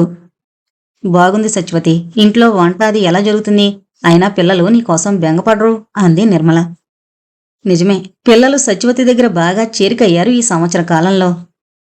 తన భర్త పిల్లలుగా వారిని మనసారా ప్రేమిస్తోంది సత్యవతి. మూర్తి, నిర్మల సినిమాలకి, షికార్లకి పిల్లల్ని సత్యవతి దగ్గర వదిలి వెళ్ళిపోతుంటారు. ఒక్కోసారి పిల్లలిద్దరినీ చెరో పక్క పడుకోబెట్టుకుని నిద్రపోతుంది సత్యవతి. పిల్లల్ని నెల రోజులు వదిలి ఉండడమంటే ఆమెకు కష్టమే. మా చెల్లెలు నన్ను చూడాలనుంది, రమ్మని చాలా రోజుల నుంచి రాస్తుందమ్మా, ఒక్కసారి వెళ్ళొచ్చేస్తాను అంది సత్యవతి. ఏ ఊర్లో ఉందన్నావు నీ చెల్లెలు? చెప్పింది సత్యవతి. అయితే వంట మనిషికి కబురు చేస్తానుండు, అతను వస్తానంటే నువ్వు వెళుదువు గాని. ఎన్ని రోజులుండమంటారు? ఒక్క 2 రోజులుండొచ్చే, నువ్వు లేకపోతే ఈ ఇల్లు క్షణం గడవదు. మనస్ఫూర్తిగా సంతోషంగా నవ్వింది సత్యవతి. అదేంటి అలా నవ్వుతావు? నీకెప్పుడో చెప్పాను జీవితాంతం నువ్వు ఈ ఇంట్లోనే ఉండాలని. ఇంకా నీకు చీరలవి కొనాలనుకుంటున్నాను అంది నిర్మల. ఆమె వచ్చి ఇన్ని రోజులైనా చీర కొంటానని అనలేదు నిర్మల. మూర్తి 2-3 సార్లు ఏవో పండగలకి నిర్మల బట్టలు కొంటుంటే సత్యవతికి ఓ చీర తీసుకో అన్నాడు. ఆమెకేవో బట్టలున్నట్టే ఉన్నాయి, లేవంటే నా పాత చీరలేవిస్తాను, మన ఇంట్లో ఉండేదేగా అంది నిర్మల. అలాగే రంగు వెలిసిందని ఓ చీర, పాతబడిందని ఓ చీర ఇవ్వబోయింది. వద్దు, ఉంచండమ్మా, నాకు చీరలున్నాయి, అంత లేకపోతే మా చెల్లెలు కొని పంపిస్తుంది అంది సత్యవతి. ఇంత వంట చేసిపెట్టి ఇంటి పనులు చేస్తున్న నిర్మల పాత చీరలు తాను కట్టాలంటే మనసొప్పలేదు సత్యవతికి. మర్నాడు సత్యవతి ప్రయాణమైంది. పెట్టేగట్రా పట్టుకెళితే ఎన్నాళ్ళుండిపోతావో అని ఓ సంచిచ్చింది నిర్మల. దీనిలో 2 చీరలు పట్టుకుని వెళ్ళు అంటూ. పిల్లలు తనను చూడకుండా పెరటితో ఉన్న స్టేషన్ చేరుకుంది సత్యవతి. ఆమె వెనక టికెట్ కొనివ్వమని నౌకర్ను పంపించాడు మూర్తి. టికెట్ కొని 2nd క్లాస్ కంపార్ట్మెంట్లో కూర్చోమని ఆమె చేతికి టికెట్ ఇచ్చి వెళ్ళిపోయాడు నౌకరు. 5 నిమిషాల్లో ట్రైను కదలబోతోంది. సత్యవతి! మూర్తి గొంతు. ఉలికిపాటుగా ప్లాట్ఫారం వైపు దృష్టి సారించింది సత్యవతి. ఇదిగో ఈ డబ్బు తీసుకో, మీ చెల్లెలు కొన్నదని 4 చీరలు కొని తెచ్చుకో, ఓ నెల రోజులుండిరా, నిర్మలకేదో సాకు చెప్పొచ్చు అన్నాడు ఆమె ఒడిలోకి 300 రూపాయల కాగితాలు పడేస్తూ. ఇంత డబ్బు ఏం చేసుకుంటాను? 4 చీరలకి ఎంత డబ్బెందుకు? కొంతకాలంగా మీరు మానసికంగా బాధపడుతున్నట్టు కనిపిస్తున్నారు. నేనెందుకొచ్చానా మీ ఇంటికని నేను బాధపడుతున్నాను. నెమ్మదిగాని క్షణం తర్వాత వేళపట్నం భోజనం చేస్తుండేం, పిల్లల్ని కసురుకోవద్దని నిర్మలకి చెప్పండి. స్టోర్ రూమ్ తాళం వేస్తుండమని చెప్పండి. నిర్మల ఏంటో 4 రోజులై సరిగ్గా భోంచేయడం లేదు, ఆరోగ్యం బాగా ఉన్నట్లేదు, అశ్రద్ధ మనిషి, డాక్టర్కి చూపించండి ఓసారి. గబగబా చెబుతోన్న సత్యవతి మాటల మధ్య చిన్నగా నవ్వుతూ, నన్ను ఓ మాట కూడా చెప్పనివ్వవా అన్నాడు మూర్తి. సిగ్గుపడింది సత్యవతి. ఏంటి నీ సంబోధన? ఓసారి నువ్వు, ఓసారి మీరు అని నవ్వి, వెళ్ళాక ఉత్తరం రాయి ఆఫీస్ అడ్రస్కి. రాధకి నా అభినందనలు తెలియజేయి. నువ్వు నేను ఎలా కలిసి జీవిస్తున్నామో నిజం చెప్పాయి. తానేది న్యాయమంటుందో. రైలు గట్టిగా కూత పెట్టింది. ఆపై మూర్తి పెదవులు కదిలాయి, కానీ ఏమన్నాడో సత్యవతికి వినిపించలేదు. ముందుకి సాగిపోతున్న సత్యవతి కూర్చున్న పెట్టివైపు చూస్తూ రుమాలు ఊపాడు మూర్తి. సత్యవతి కళ్లల్లో నీటితెర మెరిసింది. కళ్ళు చీర చెరుగుతో తుడుచుకుని వెనక్కి నడిచిపోతున్న చెట్లు, కొండల వైపు చూస్తూ కూర్చుంది. తాను ఆ వేళ కాగితం అలా సంతకం చేసి ఇవ్వకుండా ఉంటే, పోనీ రాధ అతన్ని పిలవడం మానేస్తే, అది కాదు అసలతను, ఈ సత్యవతి కుంటిది, కురూపి, పిలిస్తే ఎందుకెళ్ళాలి అని మూర్తి ఒక్కసారి అనుకుని ఆ క్షణాల్లో మా ఇంటికి రాకుండా ఉంటే నేనా కాగితం ఇచ్చేదాన్ను కాను. మూర్తి నాన్న ఘర్షణ పడుతుంటే కాలక్రమంలో నా కాలు, ఆరోగ్యం కూడా కుదుట పడేవి. తానెంత సాహసం చేసింది, ఎంత అవివేకంగా ప్రవర్తించింది. మూర్తి ఎంత అందంగా, హుందాగా ఉన్నాడు. అతని పక్కన ఇంజనీరు భారీగా, ఎంత దర్పంగా, టీవీగా నడుస్తోంది నిర్మల. నిర్మల ఎంత అదృష్టవంతురాలు. ఇలా సాగిపోయాయి సత్యవతి ఆలోచనలు. రాధ దగ్గర ఏ విషయం దాచలేదు సత్యవతి. అన్నీ చెప్పింది చెల్లెలికి. చెప్పేటప్పుడు గొంతు జీరపోవడం, కన్నులు చెమ్మగిలడం రాధ గమనించింది. అదృష్టం చేతికి అందొచ్చినా అనుభవించకుండా పొరుల కోసం జారివిడిచే మనుషులుంటారని అనిపిస్తోంది ఇప్పుడు. ఏంటక్కయ్యా నీ చాదస్తం నువ్వును, నీ నిర్ణయమే, అంతా నీ ఇష్టమే, కానీ ఎదుటి మనిషి గురించి కూడా ఆలోచించాలిగా. అతను కావాలని నిన్ను కోరుకుంటున్నప్పుడు నీ అభ్యంతరాలు దేనికి అంది రాధ. మూర్తి చొప్పున అందం వైపు ఆకర్షితుడైపోతాడు రాధా. అలాని పరస్త్రీలపై వ్యామోహపడతాడు అనడానికి లేదు సుమా. అతనికి కావలసింది నాతో అనుభవం అంతే. ఆపై నిర్మలతో వైరం రావచ్చు, నాకు పిల్లలు కలగచ్చు. నేను నిర్మల, నా పిల్లలు, నిర్మల పిల్లలు. నలిగిపోడు మూర్తి. అతనికేదో ఆరాటమే కాని ఆలోచన లేదనిపిస్తోంది. ఎప్పుడో వదులుకున్న ఆశలు ఇప్పుడు నాలో రేకెత్తించడం ఎందుకు రాదా? ఏంటో అంతా తలకిందులైంది. కాని నేను జన్మలో మూర్తి గడప తొక్కుతానని, అతన్ని చూస్తానని అనుకున్నానా? అది అనుకోందే జరిగిందనుకోకూడదు. నువ్వు అతని భారీగానే జీవించకూడదు. పేలవంగా నవ్వి, వద్దురాదా, నాలో అలాంటి ఆశల బీజాలు నాటకు. నా బుద్ధి స్వార్థం వైపు తిప్పకు. పిల్లలు నన్ను ఒక క్షణం కూడా వదలరు తెలుసా. వాళ్ళు చూడకుండా పెరటి తోవన స్టేషన్కొచ్చాను. నేనే అన్నం పెట్టాలి, నేనే పాలు పట్టాలి, నిద్రపుచ్చాలి అంది సత్యవతి. అయితే ఆయా పని కూడా నీకే అప్పగించిందన్నమాట నిర్మల. ఆ ఇంట్లో వంట చేసేటప్పుడు వంట మనిషినని, పిల్లల సంరక్షణ చేసేటప్పుడు ఆయానని నేననుకోవడం లేదు. ఆ ఇల్లు నా ఇల్లని, ఆ పిల్లలు నా పిల్లలని, అలసి ఆఫీసు నుంచొచ్చే మూర్తి గృహ యజమానిగా కాక నా భర్త అనే భావమే నాది. నువ్వు నా తోడబుట్టిన చెల్లెలువైతే నిర్మల నేను కోరి తెచ్చుకున్న చెల్లెలు. పాపం నిర్మలకు సంసారం ఏమైపోతుందో అనే బాధగాని, లోపత్వంగాని లేవు. పలానా సామాను అయిపోయిందంటే వెంటనే తెప్పించేస్తుంది. అప్పుడైపోయిందా అని దోబరా చేశావని అందు. వంట ఏం చేసినా నా ఇష్టమే. నా చేత్తోనే తనకి అన్నం పెడుతున్నాను. తనకేదన్నా తినాలనుంటే సత్యవతి చెయ్యవా అని తల్లిని పిల్లడిగినట్టు అడుగుతుంది. వెంటనే చేసి పెట్టేస్తావు. కిలకిలా నవ్వింది రాధ. చేస్తే తానొక్కతే తింటుందా? ముగ్గురం తింటాం. కారపు వస్తువులైతే పిల్లలకేదన్నా తీపిగా చేస్తాను. పనివాళ్ళకేదన్నా పెట్టాల్సొస్తే అన్నం అవి నేనే ఇస్తాను. వాళ్ళేదన్నా అమ్మగారు అని అడిగితే సత్యవతమ్మగారిని అడుగు అంటుంది. ఓ, అయితే అన్ని బాధ్యతలు నెత్తిన వేసుకున్నావన్నమాట నవ్వింది రాధ. రాధ అత్తగారు సత్యవతి యోగక్షేమాలడిగి తెలుసుకుని, ఏం కర్మ తల్లి, అతని భార్యగా బ్రతకాల్సిందా నువ్వు. మా రాధ చెప్పినట్టు అతని భార్యనని చెప్పే నిర్మలకు. 2 భార్యలు నేలుకునే మగవారు ఎంతమంది లేరు అంది. సత్యవతిని ఆ ఇంట్లోని వారంతా కొంచెం వింతగానే చూశారు ఆమె రాగానే. రాధ భర్త, మీకిబ్బందైతే వారి దగ్గర ఉన్నవసరం లేదు. మీ పోషణకి అతని దగ్గర నుంచి డబ్బు మీకు నెలనెలా వచ్చే ఏర్పాటు చేస్తాను అని సత్యవతికి హామీ ఇచ్చి తర్వాత రాధ ద్వారా వివరాలు విని నవ్వుకున్నాడు. తాను క్షేమంగా చేరినట్టు మూర్తికి ఉత్తరం రాసింది సత్యవతి. 1 వారం రోజులు వారింట్లో సంతోషంగా గడిపింది సత్యవతి. మూర్తి దగ్గర నుంచి ఉత్తరం వచ్చింది. ఇదిగో బావా నీకు ఉత్తరం రాశాడు అని రాధ ఓ కవరు సత్యవతి చేతికిచ్చింది. ఆ కవరు విప్పుతుంటే తొలిసారిగా తన భర్త తనకు రాసిన ఉత్తరం ఇదివరకైతే ఎలాంటి అనుభూతి కలిగేదో కాని ఇప్పుడు మాత్రం హృదయం తీవ్రంగా స్పందించి చెయ్యి సన్నగా వణికింది. ఆశ, అనుభూతి, ఆకర్షణ, కోరిక ఇటువంటి వాటికి మనస్సు చలించినప్పుడల్లా సత్యవతి కళ్ళెం వేసి వెనక్కి లాగుతోంది. ఆ ఉత్తరం చదువుకుంటుంటే ఆమె పెదవులు వణికిపోయి కళ్లల్లో సన్నని నీటితెర మెరిసింది. ఏమిట్రాశాడేం అలా అయిపోతున్నావు? రాధ కవ్వించి నవ్వింది. చదువు అంటూ రాధ చేతిక కవరిచ్చింది సత్యవతి. రఘు నీకోసం బెంగపడ్డాడు. నిర్మల్ కూడా నిన్ను తొందరగా వచ్చేయమని రాయమంది. పాప సత్యవతి కావాలంటోంది. నేను నువ్వు కావాలంటున్నాను. చెల్లెలతో కబుర్లు అయ్యాయనుకుంటాను. వీలైనంత త్వరలో వచ్చాయి. చదివి అబ్బో సరసుడేనే. ఆ వాళ్ళ అతని ఆకారం చూస్తే నా కోళ్లు మండిపోయింది. చాచి లెంపకాయ కొట్టాలనుకున్నాను అంది రాధ నవ్వుతూ. వెళ్ళిపోతాను రాధా, పిల్లలు పాడైపోతారు. నిర్మల అశ్రద్ధ మనిషి. మీ బావ పాపం ఆఫీస్ నుంచి వస్తే మంచినీళ్ళిచ్చే దిక్కుండదు అంది సత్యవతి. ఓ బాగుంది. ఎంతకాలం ఎవరిచ్చారు చెప్పమా? లేదు రాధా, నిర్మల అదో రకం మనిషి. మూర్తంటే అసలు ఖాతరు చేయదు. ఆమె చాలా డబ్బు తెచ్చుకుంది. ఆమె తండ్రి జడ్జి చేసి బాగా ఆర్జించాడు. ఈ మొక్కత్తే కూతురు. మూర్తి ఏం తింటున్నాడో అనే ధ్యాసే ఆమెకుండదు. నువ్విలా అంటావని అనుకోలేదక్కయ్యా. అక్కడికి నేను సాహసం చేసి పంపించాను. కాని రాత్రి పగలు నువ్వెలా ఉన్నావో అనే ధ్యాసే నాది. నువ్వు ఇంతలా మారిపోతావు, వాళ్లలో కలిసిపోతావు అనుకోలేదు సుమా. కలిసిపోయాను, కాని ఓసారి బట్టల షాప్కి వెళదాం, వస్తావా? ఇక్కడ చీరలు బాగుంటాయట అంది సత్యవతి. ఇద్దరూ ఆ సాయంత్రం షాపుకి వెళ్లారు. కొంచెం ఖరీదైన చీరలు 3, సాదా కట్టుకునేవి 3, పిల్లలకని రెడీమేడ్ బట్టలు తీసింది సత్యవతి. బావిచ్చిన డబ్బులతో బట్టలు కొనేశావే అంది రాధ నవ్వుతూ. నిర్మల ఒక 100 రూపాయలు ఇచ్చింది రాధా.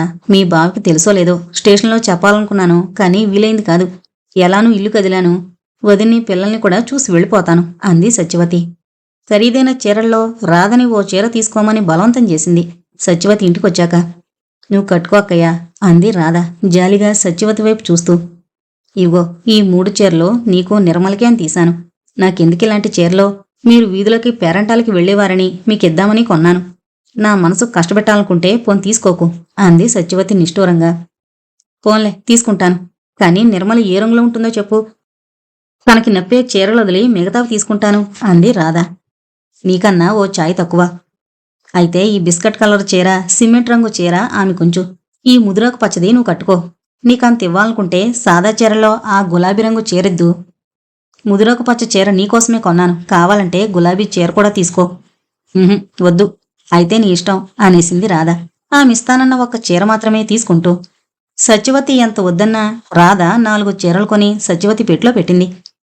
సత్యవతి వెళ్ళిపోతుంటే అతను అలా కోరుతుంటే అంత మూర్ఖంగా ప్రవర్తించుకో, మరోసారి హెచ్చరించింది రాధ. సత్యవతిని చూసిన ఆమె వదిన పిల్లలు కళ్ళనీళ్లు పెట్టుకున్నారు. తాను సంతోషంగా బ్రతుకుతున్నానని, తన గురించి బెంగపడద్దని వదిని చెప్పి, మళ్ళీ వస్తాను బాబూ అని పిల్లల్ని బుజ్జగించి 2 రోజుల తర్వాత ప్రయాణమైంది సత్యవతి. పార్వతి ఓ 2 చీరలు కొనిచ్చింది సత్యవతికి. ఇన్ని చీరలు తాను తీసుకువెళితే నిర్మల ఏం అనుమానిస్తుందో అనిపించింది సత్యవతికి. అబ్బా, వచ్చావు తల్లి, ఈ 10 రోజులు యాతన అయిపోయింది. అసలు నువ్వింక రావేమో అనుకున్నాను అంది నిర్మల. అలా ఎందుకనుకున్నారమ్మా? నవ్వుతూ ప్రశ్నించింది సత్యవతి. బాగుంది, ఇల్లు సవరించి అన్ని పనులు చేస్తానంటే, మాకన్నా ఎవరన్నా జీతం బత్తం ఇచ్చి భరిస్తామంటే వెళ్ళిపోవు చెప్పు. నాకెందుకమ్మా జీతం? నేనెవరికి పెట్టాలి? నా భర్త పేదవారా, పిల్లలు పేదవారా? ఉన్నారేంటి కొంపతీసి భర్త పిల్లలు? నా డబ్బు కోసం ఆశించేవారెవరూ లేరని, నాకు డబ్బాస్ లేదని తెలిసి మీరెలా అనుకోగలిగారు? ఈ రఘుబాబు నా పక్కన లేక ఈ 10 రోజులు సరిగ్గా నిద్రపోలేదంటే నమ్మండి. సత్యవతి, మళ్ళీ వెళ్ళిపోతావా? సత్యవతి మెడ చుట్టూ చేతులు చుట్టి ఆమె చెంపకు తన చెంపానించి వెనక నుంచి మీద పడుతూ అడిగాడు రఘు. వెళ్ళను బాబు అంది సత్యవతి అతని బొగ్గ ముద్దు పెట్టుకుంటూ. ఓ సత్యవతి, ఎంతసేపైందొచ్చి? నవ్వుతూ పలకరించాడు మూర్తి. ఇప్పుడే ఓ అరగంట అయింది. ఫ్లాస్క్లో కాఫీ గ్లాసులో పోసి అతనికిస్తూ అంది సత్యవతి. చూసావా, ఇలానే అన్నీ బాగా మప్పేశావు సత్యవతి అంది నిర్మల మూర్తివైపు కొంటిగా చూసి నవ్వుతూ. ఎవరికి ఏంటి మప్పానమ్మా?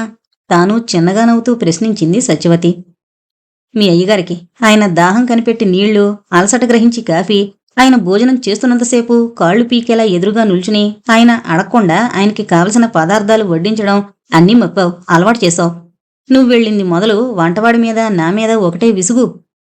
ఓ, అయితే మీరు గ్రహించారన్నమాట, కనిపెడుతున్నారన్నమాట. మీ డబ్బు తింటున్నాను, ఆ మాత్రం యజమానుల్ని కనిపెట్టకపోతే ఎలా చెప్పండి? నవ్వేసింది సత్యవతి. ఇక్కడ ఎలా మెసులుకోవాలో బుద్ధులు గరిపిందా నీ చెల్లెలు? అడిగాడు మూర్తి చిలిపిగా నవ్వుతూ. తాను బుద్ధి తక్కువది కాదు చెల్లెలు బుద్ధులు గరపడానికి. ఎలా అన్నా సత్యవతి అంటే మీకు చొరవ జాస్తి, హాస్యాలు చేస్తారు. సత్యవతి కేవలం వంట మనిషిలానే ఉండిపో, అయ్యగారి పని కుదురుతుంది అంది నిర్మల. నాకేం, ముందు కుదిరేది అమ్మగారి పనే అన్నాడు మూర్తి నవ్వుతూ. తర్వాత తాను తెచ్చిన చీరలు, తనకు చెల్లెలు వదిన ఇచ్చిన చీరలు చూపించి, ఇవిగో మీకోసం ఈ చీరలు తెచ్చాను, బాగున్నాయా అడిగింది సత్యవతి నిర్మలకని కొన్న చీరలు చూపిస్తూ. బాగుంది, ఖర్చు చేసుకుంటావు పోనీ అని ఇచ్చిన డబ్బు చీరలు కొనేశావా? అయినా ఇన్ని చీరలకి డబ్బెక్కడది? సత్యవతి, మేమంటే నీకెందుకెంత అభిమానం? మేం పరాయవాళ్ళమనే భావన రాదా నీకు? ఆశ్చర్యంగా సత్యవతి వదనంలోకి చూస్తూ అడిగింది నిర్మల. మీరే ఇచ్చారు కదమ్మా డబ్బు, నేనేం చేసుకోవాలి? కొన్నా నీ చీరలు. మీలో ఒక దానిగా కలిసి బ్రతుకుతున్నప్పుడు మీరు పరాయివారా? మీరు నన్ను అభిమానిస్తున్నప్పుడు నేనెందుకు అభిమానిస్తున్నానని ప్రశ్న ఎందుకు? భలే మాటకారివి సుమా, నువ్వేనయం నా కోసం చీరలు తెచ్చావు. ఇన్ని సంవత్సరాలైంది కాపురానికొచ్చి, ఒక్క జాకెట్టు గుడ్డ కూడా ఆయన చేతితో తెచ్చిన పాపాను పోలేదు. నేను షాపుకి వెళ్ళి తెచ్చుకోవడమే. సత్యవతి, చంపావు, నా మీదకి తిరిగింది గాలి నవ్వాడు మూర్తి. తర్వాత పిల్లలకు తాను కొన్న బట్టలు, తావులో కొని తెచ్చిన గులాబ్ జాములు తీసి, రఘుబాబు చూడు, నీకీ బట్టలు వేసి చూస్తాను ఎలా ఉంటాయో అంది సత్యవతి. బట్టలు వేసుకున్న రఘుని ముద్దు పెట్టుకుని, అద్దంలో చూసుకో, రాజాలా ఉన్నావు అంది సత్యవతి. ఆ సీసాలు ఏంటి అడిగాడు రఘు నవ్వుతూ. ఒక గులాబ్ జామ్ రఘుకిచ్చి, మా చెల్లెలు చేసిచ్చింది పిల్లల కోసం అంటూ, అమ్మా ఒకటి తినండి అంది సత్యవతి మూర్తికి ఒక ప్లేట్లో పెట్టించింది. నీ చెల్లెలికి తెలిసేమిటి నాకు గులాబ్ జాములు ఇష్టమని? హాస్యంగా నవ్వుతూ అన్నాడు మూర్తి. అతి చొరవ, నొచ్చుకుంటుంది అంది నిర్మల నెమ్మదిగా. ఆ రాత్రి మూర్తికి వడ్డన చేస్తూ నిర్మల వినకుండా నెమ్మదిగా తనకు రాధకు మధ్య జరిగిన సంభాషణంతా చెప్పింది సత్యవతి. పోనీ నీ నిర్ణయంలో ఏదన్నా మార్పు వచ్చిందా అడిగాడు మూర్తి. సాధారణంగా నిర్ణయాలు తీసుకోను, ఒకవేళ తీసుకుంటే వాటికి తిరుగుండదు. చెప్పకపోతే మీరు అర్ధరాత్రి జబ్బపట్టి లేపుతారని అంటూ నవ్వేసింది సత్యవతి. రోజులు దొర్లిపోతున్నాయి. ఇప్పుడు సత్యవతి వంట మనిషి అనే భావనే లేదా ఇంట్లో వారికి. ఆమె చాలా జాగ్రత్తగా సంసారం నడపగలదని మెచ్చుకునేది నిర్మల. పిల్లలు సత్యవతి దగ్గరే ఆమె చెప్పే కథలు వింటూ నిద్రపోయేవారు. తాను ఎంత అభిమానించినా, తన హృదయం ఆమె ముందు పరిచి అర్థించినా లొంగని సత్యవతి మీద అప్పుడప్పుడు కోపం వచ్చేది మూర్తికి. మూర్ఖం, మొండితనం అని విసుక్కునేవాడు. ఆ ఊర్లోనే పెద్ద మేడ బేరానికొస్తే సత్యవతి ప్రోద్బలంతో కొన్నారు. పిల్లలు స్కూలుకి వెళ్లి చదువుకుంటున్నారు. కానీ మూర్తికి ఆ ఊరు నుంచి ట్రాన్స్ఫర్ అయిపోయింది. అయినా వచ్చిపోతున్నాడు తప్ప కొత్త ఊర్లో మాత్రం కాపురం పెట్టలేదు. నిర్మలకు కాళ్లు పట్టే సత్యవతి వైపు కోపంగా అసహనంగా చూశాడు మూర్తి. ఏదో పనున్నట్టు చివాలను వెనుతిరిగి రెండో గదిలోకి వెళ్ళిపోతూ సత్యవతి పిలిచాడు. కరుకుగా ధ్వనించింది అతని గొంతు. గబగబా వచ్చింది సత్యవతి. ఎందుకు పిలిచారు, ఏం కావాలి అంటూ. కాళ్ళు పడతావని పెదవులు బిగబట్టి చిరాగ్గా అన్నాడు మూర్తి. అలానే, మీరు కోరితే కాదంటానా నవ్వింది సత్యవతి. నీకు సిగ్గు అభిమానం లేవు? తను పట్టమంటోంది అన్నం పెడుతున్నాననే అహంతో. ఎవరి కాళ్ళు పట్టవచ్చునో ఎవరివి పట్టకూడదో ఆ మాత్రం జ్ఞానం లేదు. పాపం 4 రోజులైంది, జ్వరంతో వేగిపోతోంది. కాళ్ళు ఒళ్ళు నొప్పులు. తనకు ఎవరున్నారు చెప్పండి? భర్త అంటే ఆమె ఆరోగ్యంగా ఉంటే పక్కన చేరతాడు. కాని మూర్తిని గమనిస్తున్న సత్యవతి సహించలేక అనేసింది. సత్యవతి! మూర్తి వదనం కోపంతో జేవురించింది. ఒక్కసారి అతని వైపు చూసి చూపులు వాల్చి, ఏం నిజం వినడానికి చేదుగా ఉందా? ఆమెకు తల్లిదండ్రులు తోబుట్టువులు ఎవరున్నారు చెప్పండి ఇలాంటి కష్టకాలంలో సేవ చేయడానికి? నువ్వొచ్చావుగా అన్నీ నేనని. పోనీ అలానే. ఒక్కసారి ఆమెను ఆప్యాయతగా స్పృశించి ఎలా ఉందని ప్రశ్నించలేదు. పైగా ఆమె మూలుగుతోందని పక్క గదిలోకి పక్క మార్చుకున్నారు. హద్దులు మీరిపోతున్నావు. మా వ్యక్తిగత విషయాల్లో జోక్యం పెట్టుకోకు. నేను చాలాసార్లు జ్వరంతో బాధపడ్డాను. ఆమె నాకన్నా నిర్లక్ష్యంగా ప్రవర్తించింది. ఒక్కసారి నా తలన్నా పట్టెరగదు. అయితే ఇప్పుడు బదులు తీర్చుకుంటున్నారన్నమాట. బదులు తీర్చుకోవాలనుకుంటే డాక్టర్కి చూపించకుండా ఉండాల్సింది. ఎంతకీ ఎలా ఉంది జ్వరం? నార్మల్కి రాలేదు, మామూలుగా ఉంది. ఓసారి వెళ్ళి అడగరాదు? మధ్య నీ ఒత్తిడేంటి? ఆమెను ఒక్కసారి చూసి ఆప్యాయంగా పలకరించాలి మీరు. నయం, కాళ్ళు పట్టమన్నావు కాదు అని గొణుగుతూ నిర్మల గదిలోకి వెళ్ళాడు మూర్తి. నడుముకి చేతులాంచుకుని నిల్చుని, నిర్మల ఎలా ఉంది? ఏమన్నా తగ్గిందా నిన్న మొన్నటికన్నా అడిగాడు మూర్తి. సత్యవతిని పిలవండి అంది నిర్మల. నీ దగ్గర తాను కాళ్ళు పడుతూ 24 గంటలు కూర్చుంటే ఈ ఇంట్లో పనులు మాకు తిండి తిప్పలు అక్కర్లేదన్నమాట. కరుగ్గా ధ్వనించింది అతని గొంతు. నిర్మల కళ్లల్లో నీళ్లు తిరిగాయి. మళ్లీ కళ్ళు మూసుకుని ఒతిగిలి పడుకుంది. ఆమె చెంప స్పృశించి చూసి, పిల్లల్ని దూరంగా ఉంచు, టైఫాయిడేమో అన్నాడు మూర్తి. తగ్గదంటారా? అయితే ఇది అంటు జ్వరమా? చచ్చిపోతానా? చివాల్న అతని వైపు తిరిగి వణికే గొంతుతో అడిగింది నిర్మల. జ్వర తీవ్రతలో కంది జేవురించిన వదనం, వణికే పెదవులు, తడిగా ఉన్న కళ్ళు చూసిన మూర్తి చలించాడు. అది కాదు నిర్మల, వాళ్ళకేం తెలీదు, బెంగపడతారు. అందుకని మందు మార్చమని డాక్టర్కు చెబుతాను. నిన్నొచ్చి చూసారా ఆయన అడిగాడు. టైఫాయిడ్ అయితే తొందరగా తగ్గదుగా. పర్వాలేదు, తగ్గిపోతుంది. ఈ రోజుల్లో టైఫాయిడ్కి భయపడవలసిన అవసరం లేదు. సత్యవతిని పిలవమన్నావా? చెబుతానుండు అని యువతలకొచ్చేశాడు మూర్తి. మూర్తి 4 రోజులు సెలవు పెట్టాడు. నిర్మల జ్వరం, ఇంట్లో పనులు, సత్యవతి విశ్రాంతి లేకుండా సేవ చేస్తోంది నిర్మలకు. అశాంతిగా అన్యమనస్కంగా గది వరండాలో ఈజీ చైర్లో కళ్ళు మూసుకుని పడుకున్నాడు మూర్తి. సత్యవతి, నేను చచ్చిపోతాను సత్యవతి. పిల్లల్ని చూస్తావు కదూ, నువ్వు ఇంట్లోంచి తరిమినా వెళ్ళకూడదు. నిర్మల గొంతు. అలా అనొద్దు, మీ పిల్లల్ని మీరే చూసుకుంటారు. మరేం పర్వాలేదు, తగ్గిపోతుంది జ్వరం. సత్యవతి గొంతు. అనునయ వాక్యాలు కట్టిపెట్టుగాని పెద్దవాళ్ళయ్యేదాకా పిల్లల్ని కనిపెట్టుకునుండు. మా ఆయనకి కావలసిందెప్పుడు అందంగా ఆరోగ్యంగా ఉండే ఆడది. నేను పోయిన వెంటనే ఆయన అలాంటిదాన్ని పెళ్లి చేసుకుంటారు. అబ్బబ్బా, అలాంటి మాటలు అనకండమ్మా. జరగబోయేది చెబుతున్నాను సత్యవతి. ఆయన మనస్తత్వం నాకు తెలుసు. ఇప్పుడు ఆయనకు పిల్లలంటే ప్రేమే అనుకో, కానీ తల్లిపోయాక తండ్రి పినతండ్రి అయిపోతాడట. ఆయనకు నేను మొదటి భార్యను కాను. మౌనంగా ఉండిపోయింది ఈసారి సత్యవతి. ఏమలా ఉండిపోయావు అని నవ్వి, నిజమే సత్యవతి, నీకు తెలీదు, నేనిప్పుడు చెప్పలేదు. ఆయన మొదటి భార్య బ్రతికే ఉంది. పాపం, ఆమె తండ్రి ఈయనకు చదువు చెప్పించారట. ఆమె జబ్బుపడి అనాకారైతే ఆమె దగ్గర రెండో పెళ్లికి పత్రం పుచ్చుకుని నన్ను పెళ్లి చేసుకున్నారు. ఇప్పుడు అనిపిస్తుంటోంది ఆమెను తిట్టి కొట్టి హింసించి ఆ పత్రం సేకరించి ఉంటారని. కాదు, ఆమె రాసిచ్చింది. అనబోయి ఆగిపోయి, ఇప్పుడవన్నీ ఎందుకమ్మా? పాపం ఆయన కూడా స్థిమితంగా లేరు, సరిగ్గా భోంచేయడం లేదు, రాత్రి నిద్రపోవడం లేదు అంది సత్యవతి. నిజమా? నా కోసం బాధపడుతున్నారా? ఆమెకు ఆ సమయంలో సత్యవతి ఆత్మీయురాలుగా కనిపిస్తోంది. నిజమేనమ్మా, రాత్రి 2-3 సార్లు వచ్చి మిమ్మల్ని చూస్తున్నారు. బాబు పాప ఆయన దగ్గరే నిద్రపోతున్నారు. ఈసారి వెక్కి వెక్కి ఆడవడం ప్రారంభించింది నిర్మల. అలా దిగులు పడకూడదమ్మా అన్న సత్యవతి గొంతు రుద్ధమైంది. చొప్పున గదిలోకొస్తూ, మొదలుపోయే ఏమిటి, ఏంటా ఏడుపులు అన్నాడు మూర్తి. గబగబా కళ్ళు తుడుచుకుంది సత్యవతి.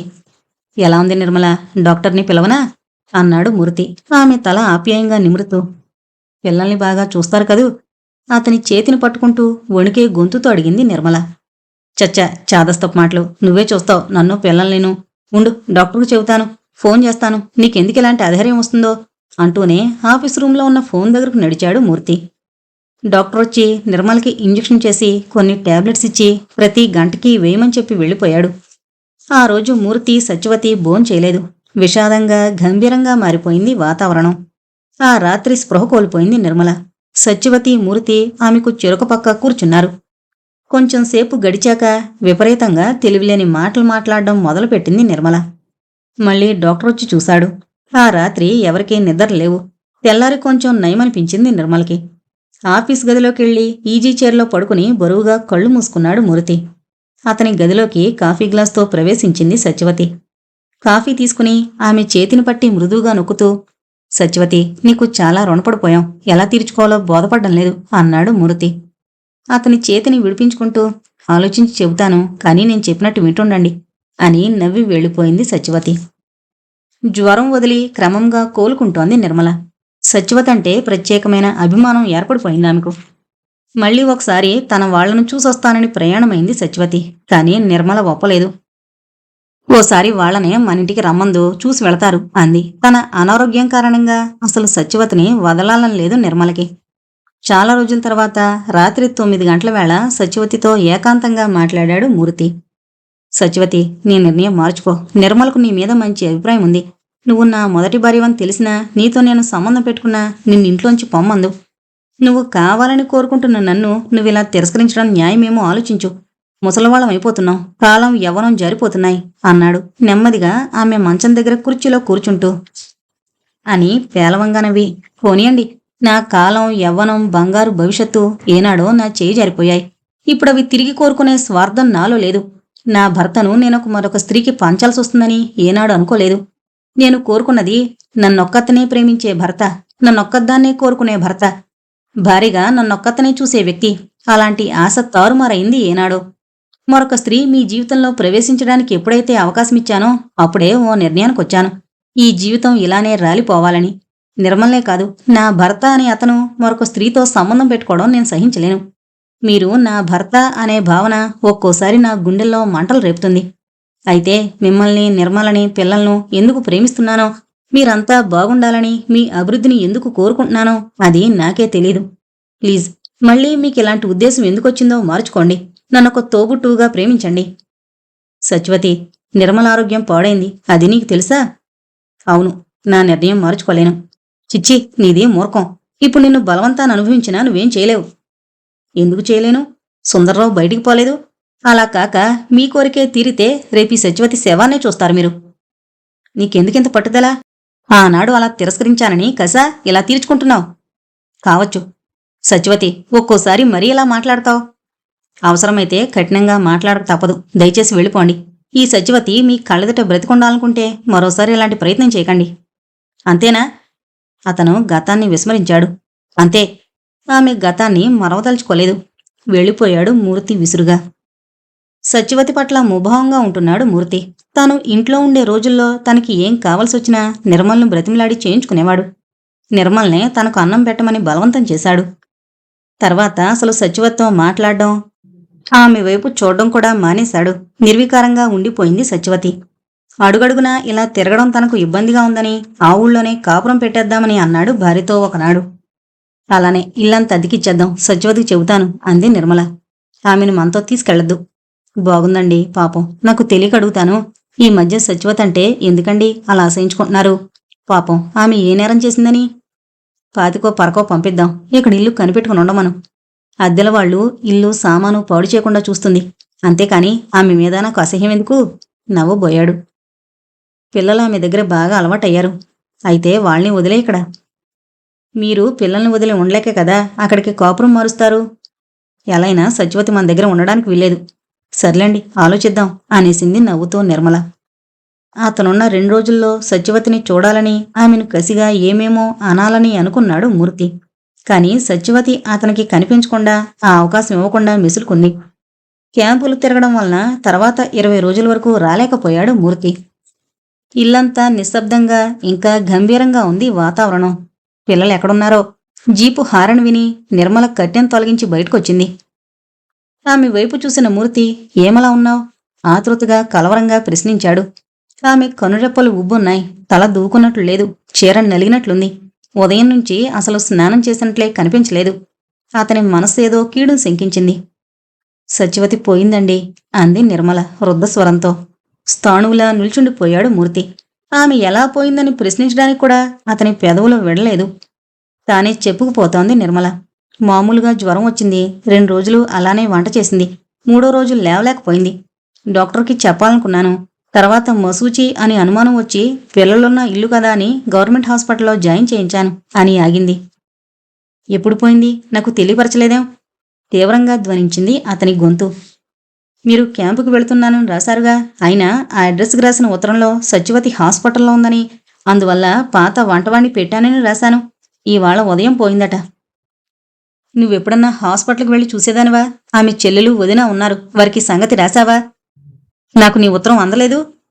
బాగుంది. ఎందుకలా వణికిపోతున్నారు? ఎందుకంత కోపం? ప్రతిరోజు చూసి రావడానికి నాకెక్కడ తీరిక? అయినా అంటువ్యాధేమో. నిర్మల చెంప చెళ్ళుమంది. అంటువ్యాధని హాస్పిటల్లో పారేశావు. ఆమెను చూసి మాట్లాడితే అంటుకుంటుందని మానేశావు. రాస్కెల్. హాస్పిటల్ వాళ్ళు సత్యవతిని ఖాతరు చేస్తారా? నాకో చిన్న కబురు, చిన్న మాట. సత్యవతి ఇలా ఉందని తెలియబరిస్తే వచ్చేవాణ్ణే, ఇంట్లోనే ఉంచేవాణ్ణి. ఉదయం పోతే కనీసం శవమన్నా ఉంచావా? నేను ఆఖరిసారిగా చూసేందుకు. అది తగలబెట్టించేశావా అన్నాడు. అన్నీ అయిపోయాయి. మీరు చూసేందుకేమీ లేదు రోషంగా జవాబు చెప్పింది నిర్మల. ఎంత పనిచేశావు నిర్మల? తల కొట్టుకున్నాడు మూర్తి. అతని గొంతు పూడిపోయింది. గబగబా పక్క గదిలోకి తప్పుకున్నాడు. కిటికీ తలుపులతో సహా అన్ని తలుపులు వేసేసుకున్నాడు. జాలి, పశ్చాత్తాపం, బాధ, హృదయం ద్రవించిపోతోంది. మనసు విలువలాడిపోతోంది. కళ్ళు నిర్విరామంగా వర్షిస్తున్నాయి. జుట్టు గుప్పిడితో పీకుంటూ కుర్చీలో కూలబడ్డాడు మూర్తి. మీరు చూసేందుకేమీ లేదు. నిర్మల గొంతు అతని చెవుల్లో గింగురుమంటోంది. తనకు కనిపించకూడదు అన్నట్టు తాను క్రితంసారి వచ్చినప్పుడు అసలు తనకు కనిపించకుండా తిరిగింది సత్యవతి. తను కూడా పౌరుషంగా ఆమెను పిలిచి మాట్లాడకూడదు అనుకున్నాడు. నా ఆరోగ్యం బాగుండలేదు. మీ ఇష్టమైన విధంగా మీరుండొచ్చు. నేను అడ్రాను అని నిర్మల చెప్పిన రోజు సత్యవతిని మళ్లీ అడిగాడు. ఆమె నిర్ణయం మార్చుకోమని. మూర్ఖంగా తన పట్టుదల వదలని సత్యవతిని తనకు అనుగుణంగా మార్చుకోవాలని మార్గాలు అన్వేషిస్తూ ఆమె పట్ల ముభావంగా నిర్లక్ష్యంగా ప్రవర్తిస్తూ వచ్చాడు. ఆమె తనకై తనను బ్రతిమలాడుతుందని, ఆమె నిర్ణయం మార్చుకుంటుందని ఆనాడు నిర్మలకు నిజం చెప్పి తాను సత్యవతికి భారీగా స్థానం ఇవ్వచ్చునని, అందంగా ఆకర్షణీయంగా ఉండే సత్యవతితో తన జీవితం ఎలానో మలుచుకున్నాడు ఊహాపదంలో. ఆనాడు తనను నిందించిన రాధకు తన మంచితనం, వ్యక్తిత్వం రుజువు చేయాలనుకున్నాడు. రాధతో, పార్వతితో, రాధ భర్తతో, అందరితో సత్యవతిని తీసుకువెళ్లి వారిలో ఒక వ్యక్తిగా ఒక్కసారి కలిసిపోవాలనుకున్నాడు. వారందర్నీ తనింటికి తీసుకురావాలని, అందరితో నవ్వుతూ నిర్మల కలిసిపోవాలని ఎన్నెన్నో కలలు కన్నాడు. అవన్నీ పగటి కలలుగా, ఎండమావులుగా మాత్రమే తనకు మిగిల్చి తనను వెక్కిరిస్తూ వెళ్ళిపోయింది సత్యవతి. ఓనాడు 18 ఏళ్ల పొడుచుగా తన దగ్గరకొచ్చి ఏడుస్తూ, మూర్తి, నీ మనసులో నేనంటే అయిష్టతకు చోటివ్వకు. జీవితాంతం ఓ చోట కలిసి బ్రతికేవారం. మన బ్రతుకులు నరకం చేయకు అని కోరింది. ఆమెను తిరస్కరించిన నా బ్రతుకు నరకమే కావాలనుకుంది కాబోలు సత్యవతి.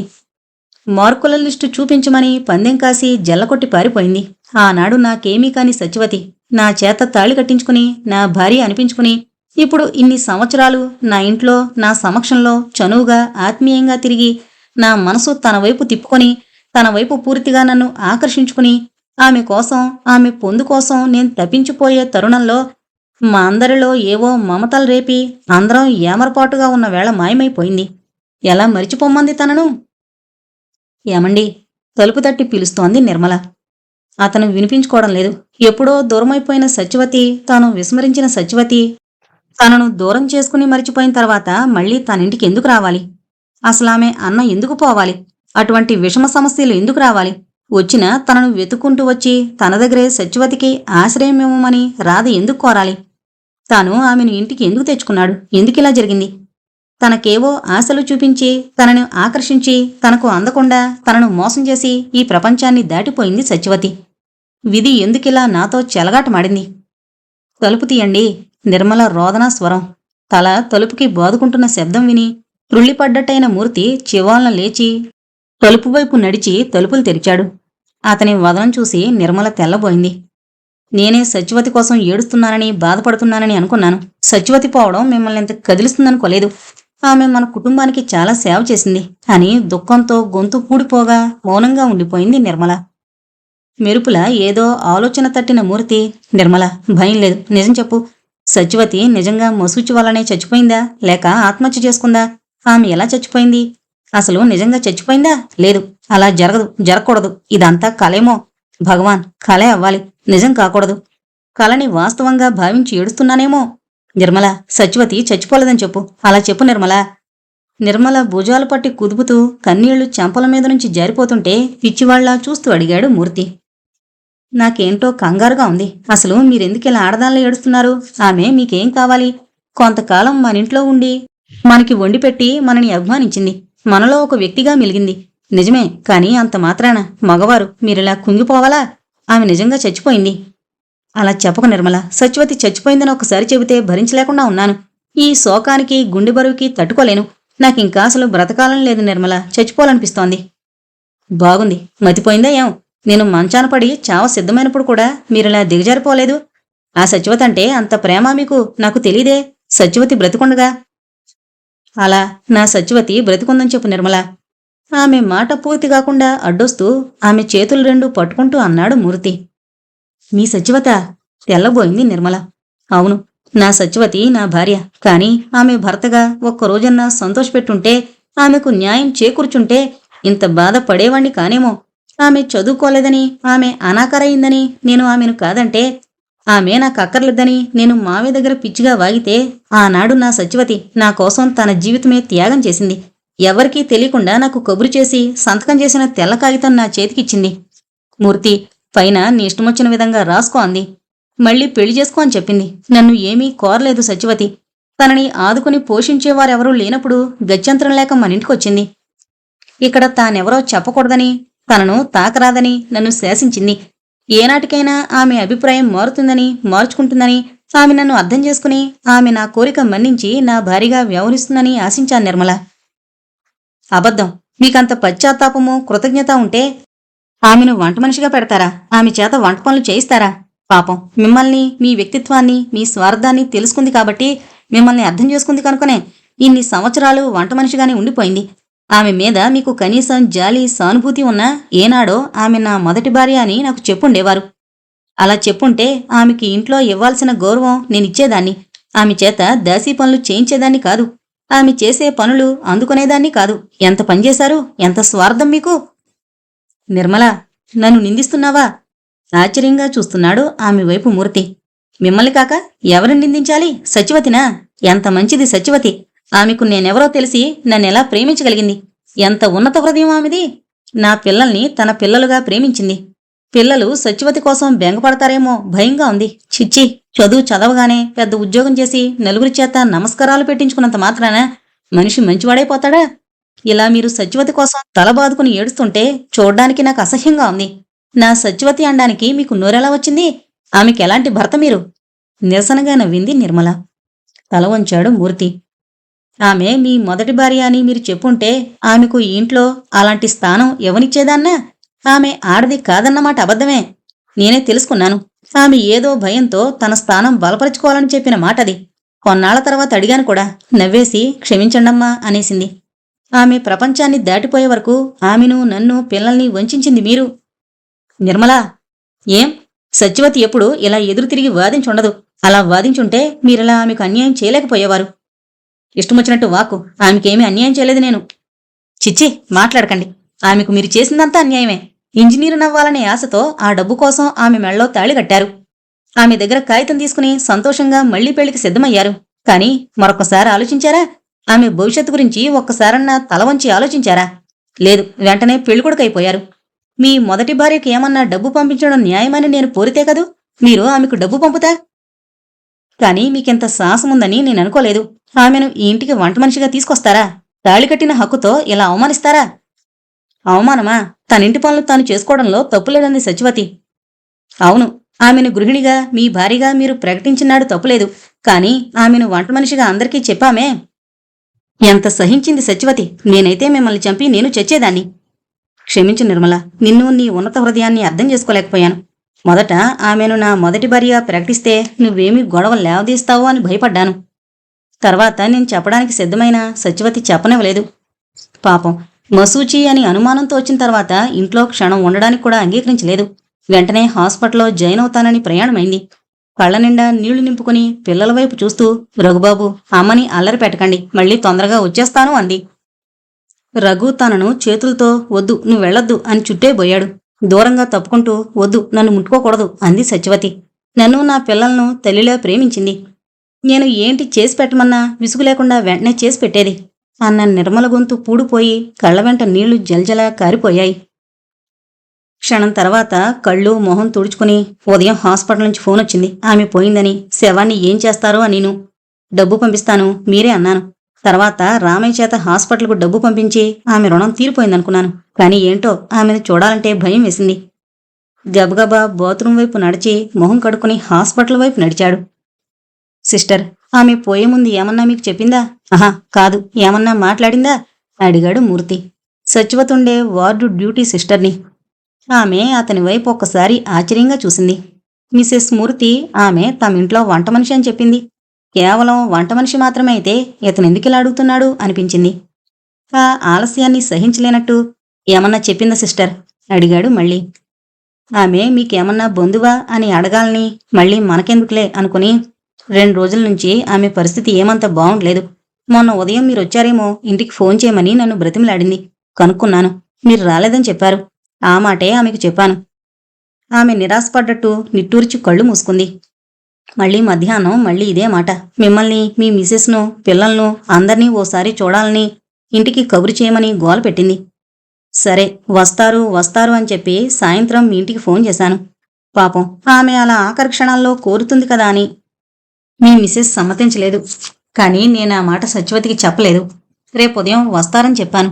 రాత్రి 12 గంటల వేళ ఆమెకు మరణవేదన ప్రారంభమైంది.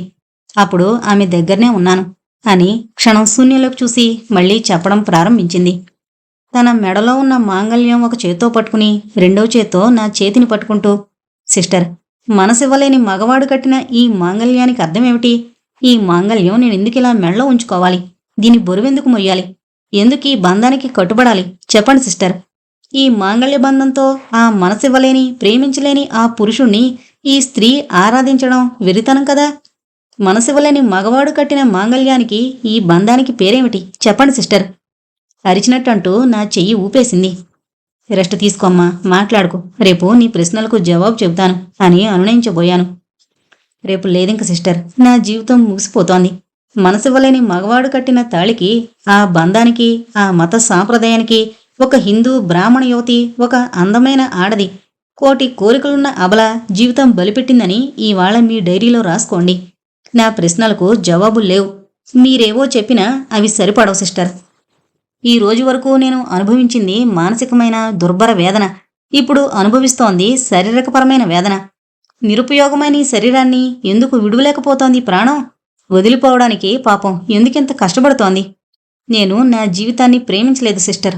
చావలేక బ్రతికానే కాని చావంటే భయపడలేదు. అలాంటప్పుడు చొప్పున ఈ ప్రాణం పోదేమిటి సిస్టర్? పోదు. నాకు మూర్తిని చూడాలనుంది.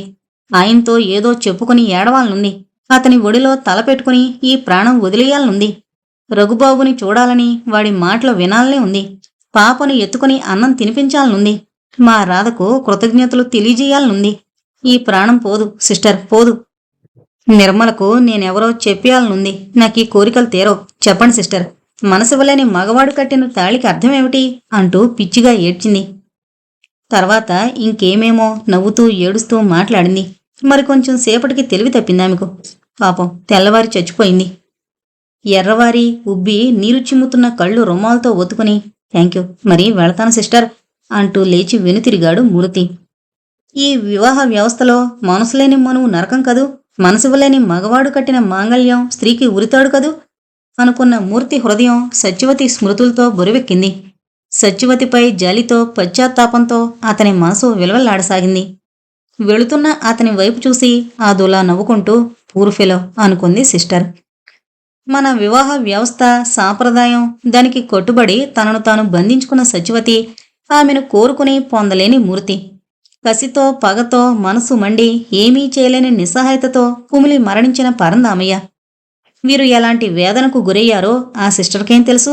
అంతేకాదు, నిర్మలకు మూర్తిని వివాహం చేసుకోవడం సుతారాము ఇష్టం కాదని, తండ్రి మాట కాదనలేక, అతన్ని ఎదిరించలేక తల వంచి తాళి కట్టించుకుందని, అందుకే అతనికి మనసివ్వలేక, ప్రేమించలేక, అతని నుంచి విడిపోలేక అతనితో కోపరం చేస్తోందని, ఆమె నిర్లక్ష్యానికి, ఉదాసీనతకి మనసులేని మనువవ్వడమే కారణమని సిస్టర్కే కాదు, మూర్తికి మరెవ్వరికీ తెలీదు. ఇంతటితో సంఘర్షణ అనే నవల కంప్లీట్ అయిందండి. దయచేసి అందరూ మన ఛానల్ను సబ్స్క్రైబ్ చేసుకోగలరు. Thank you.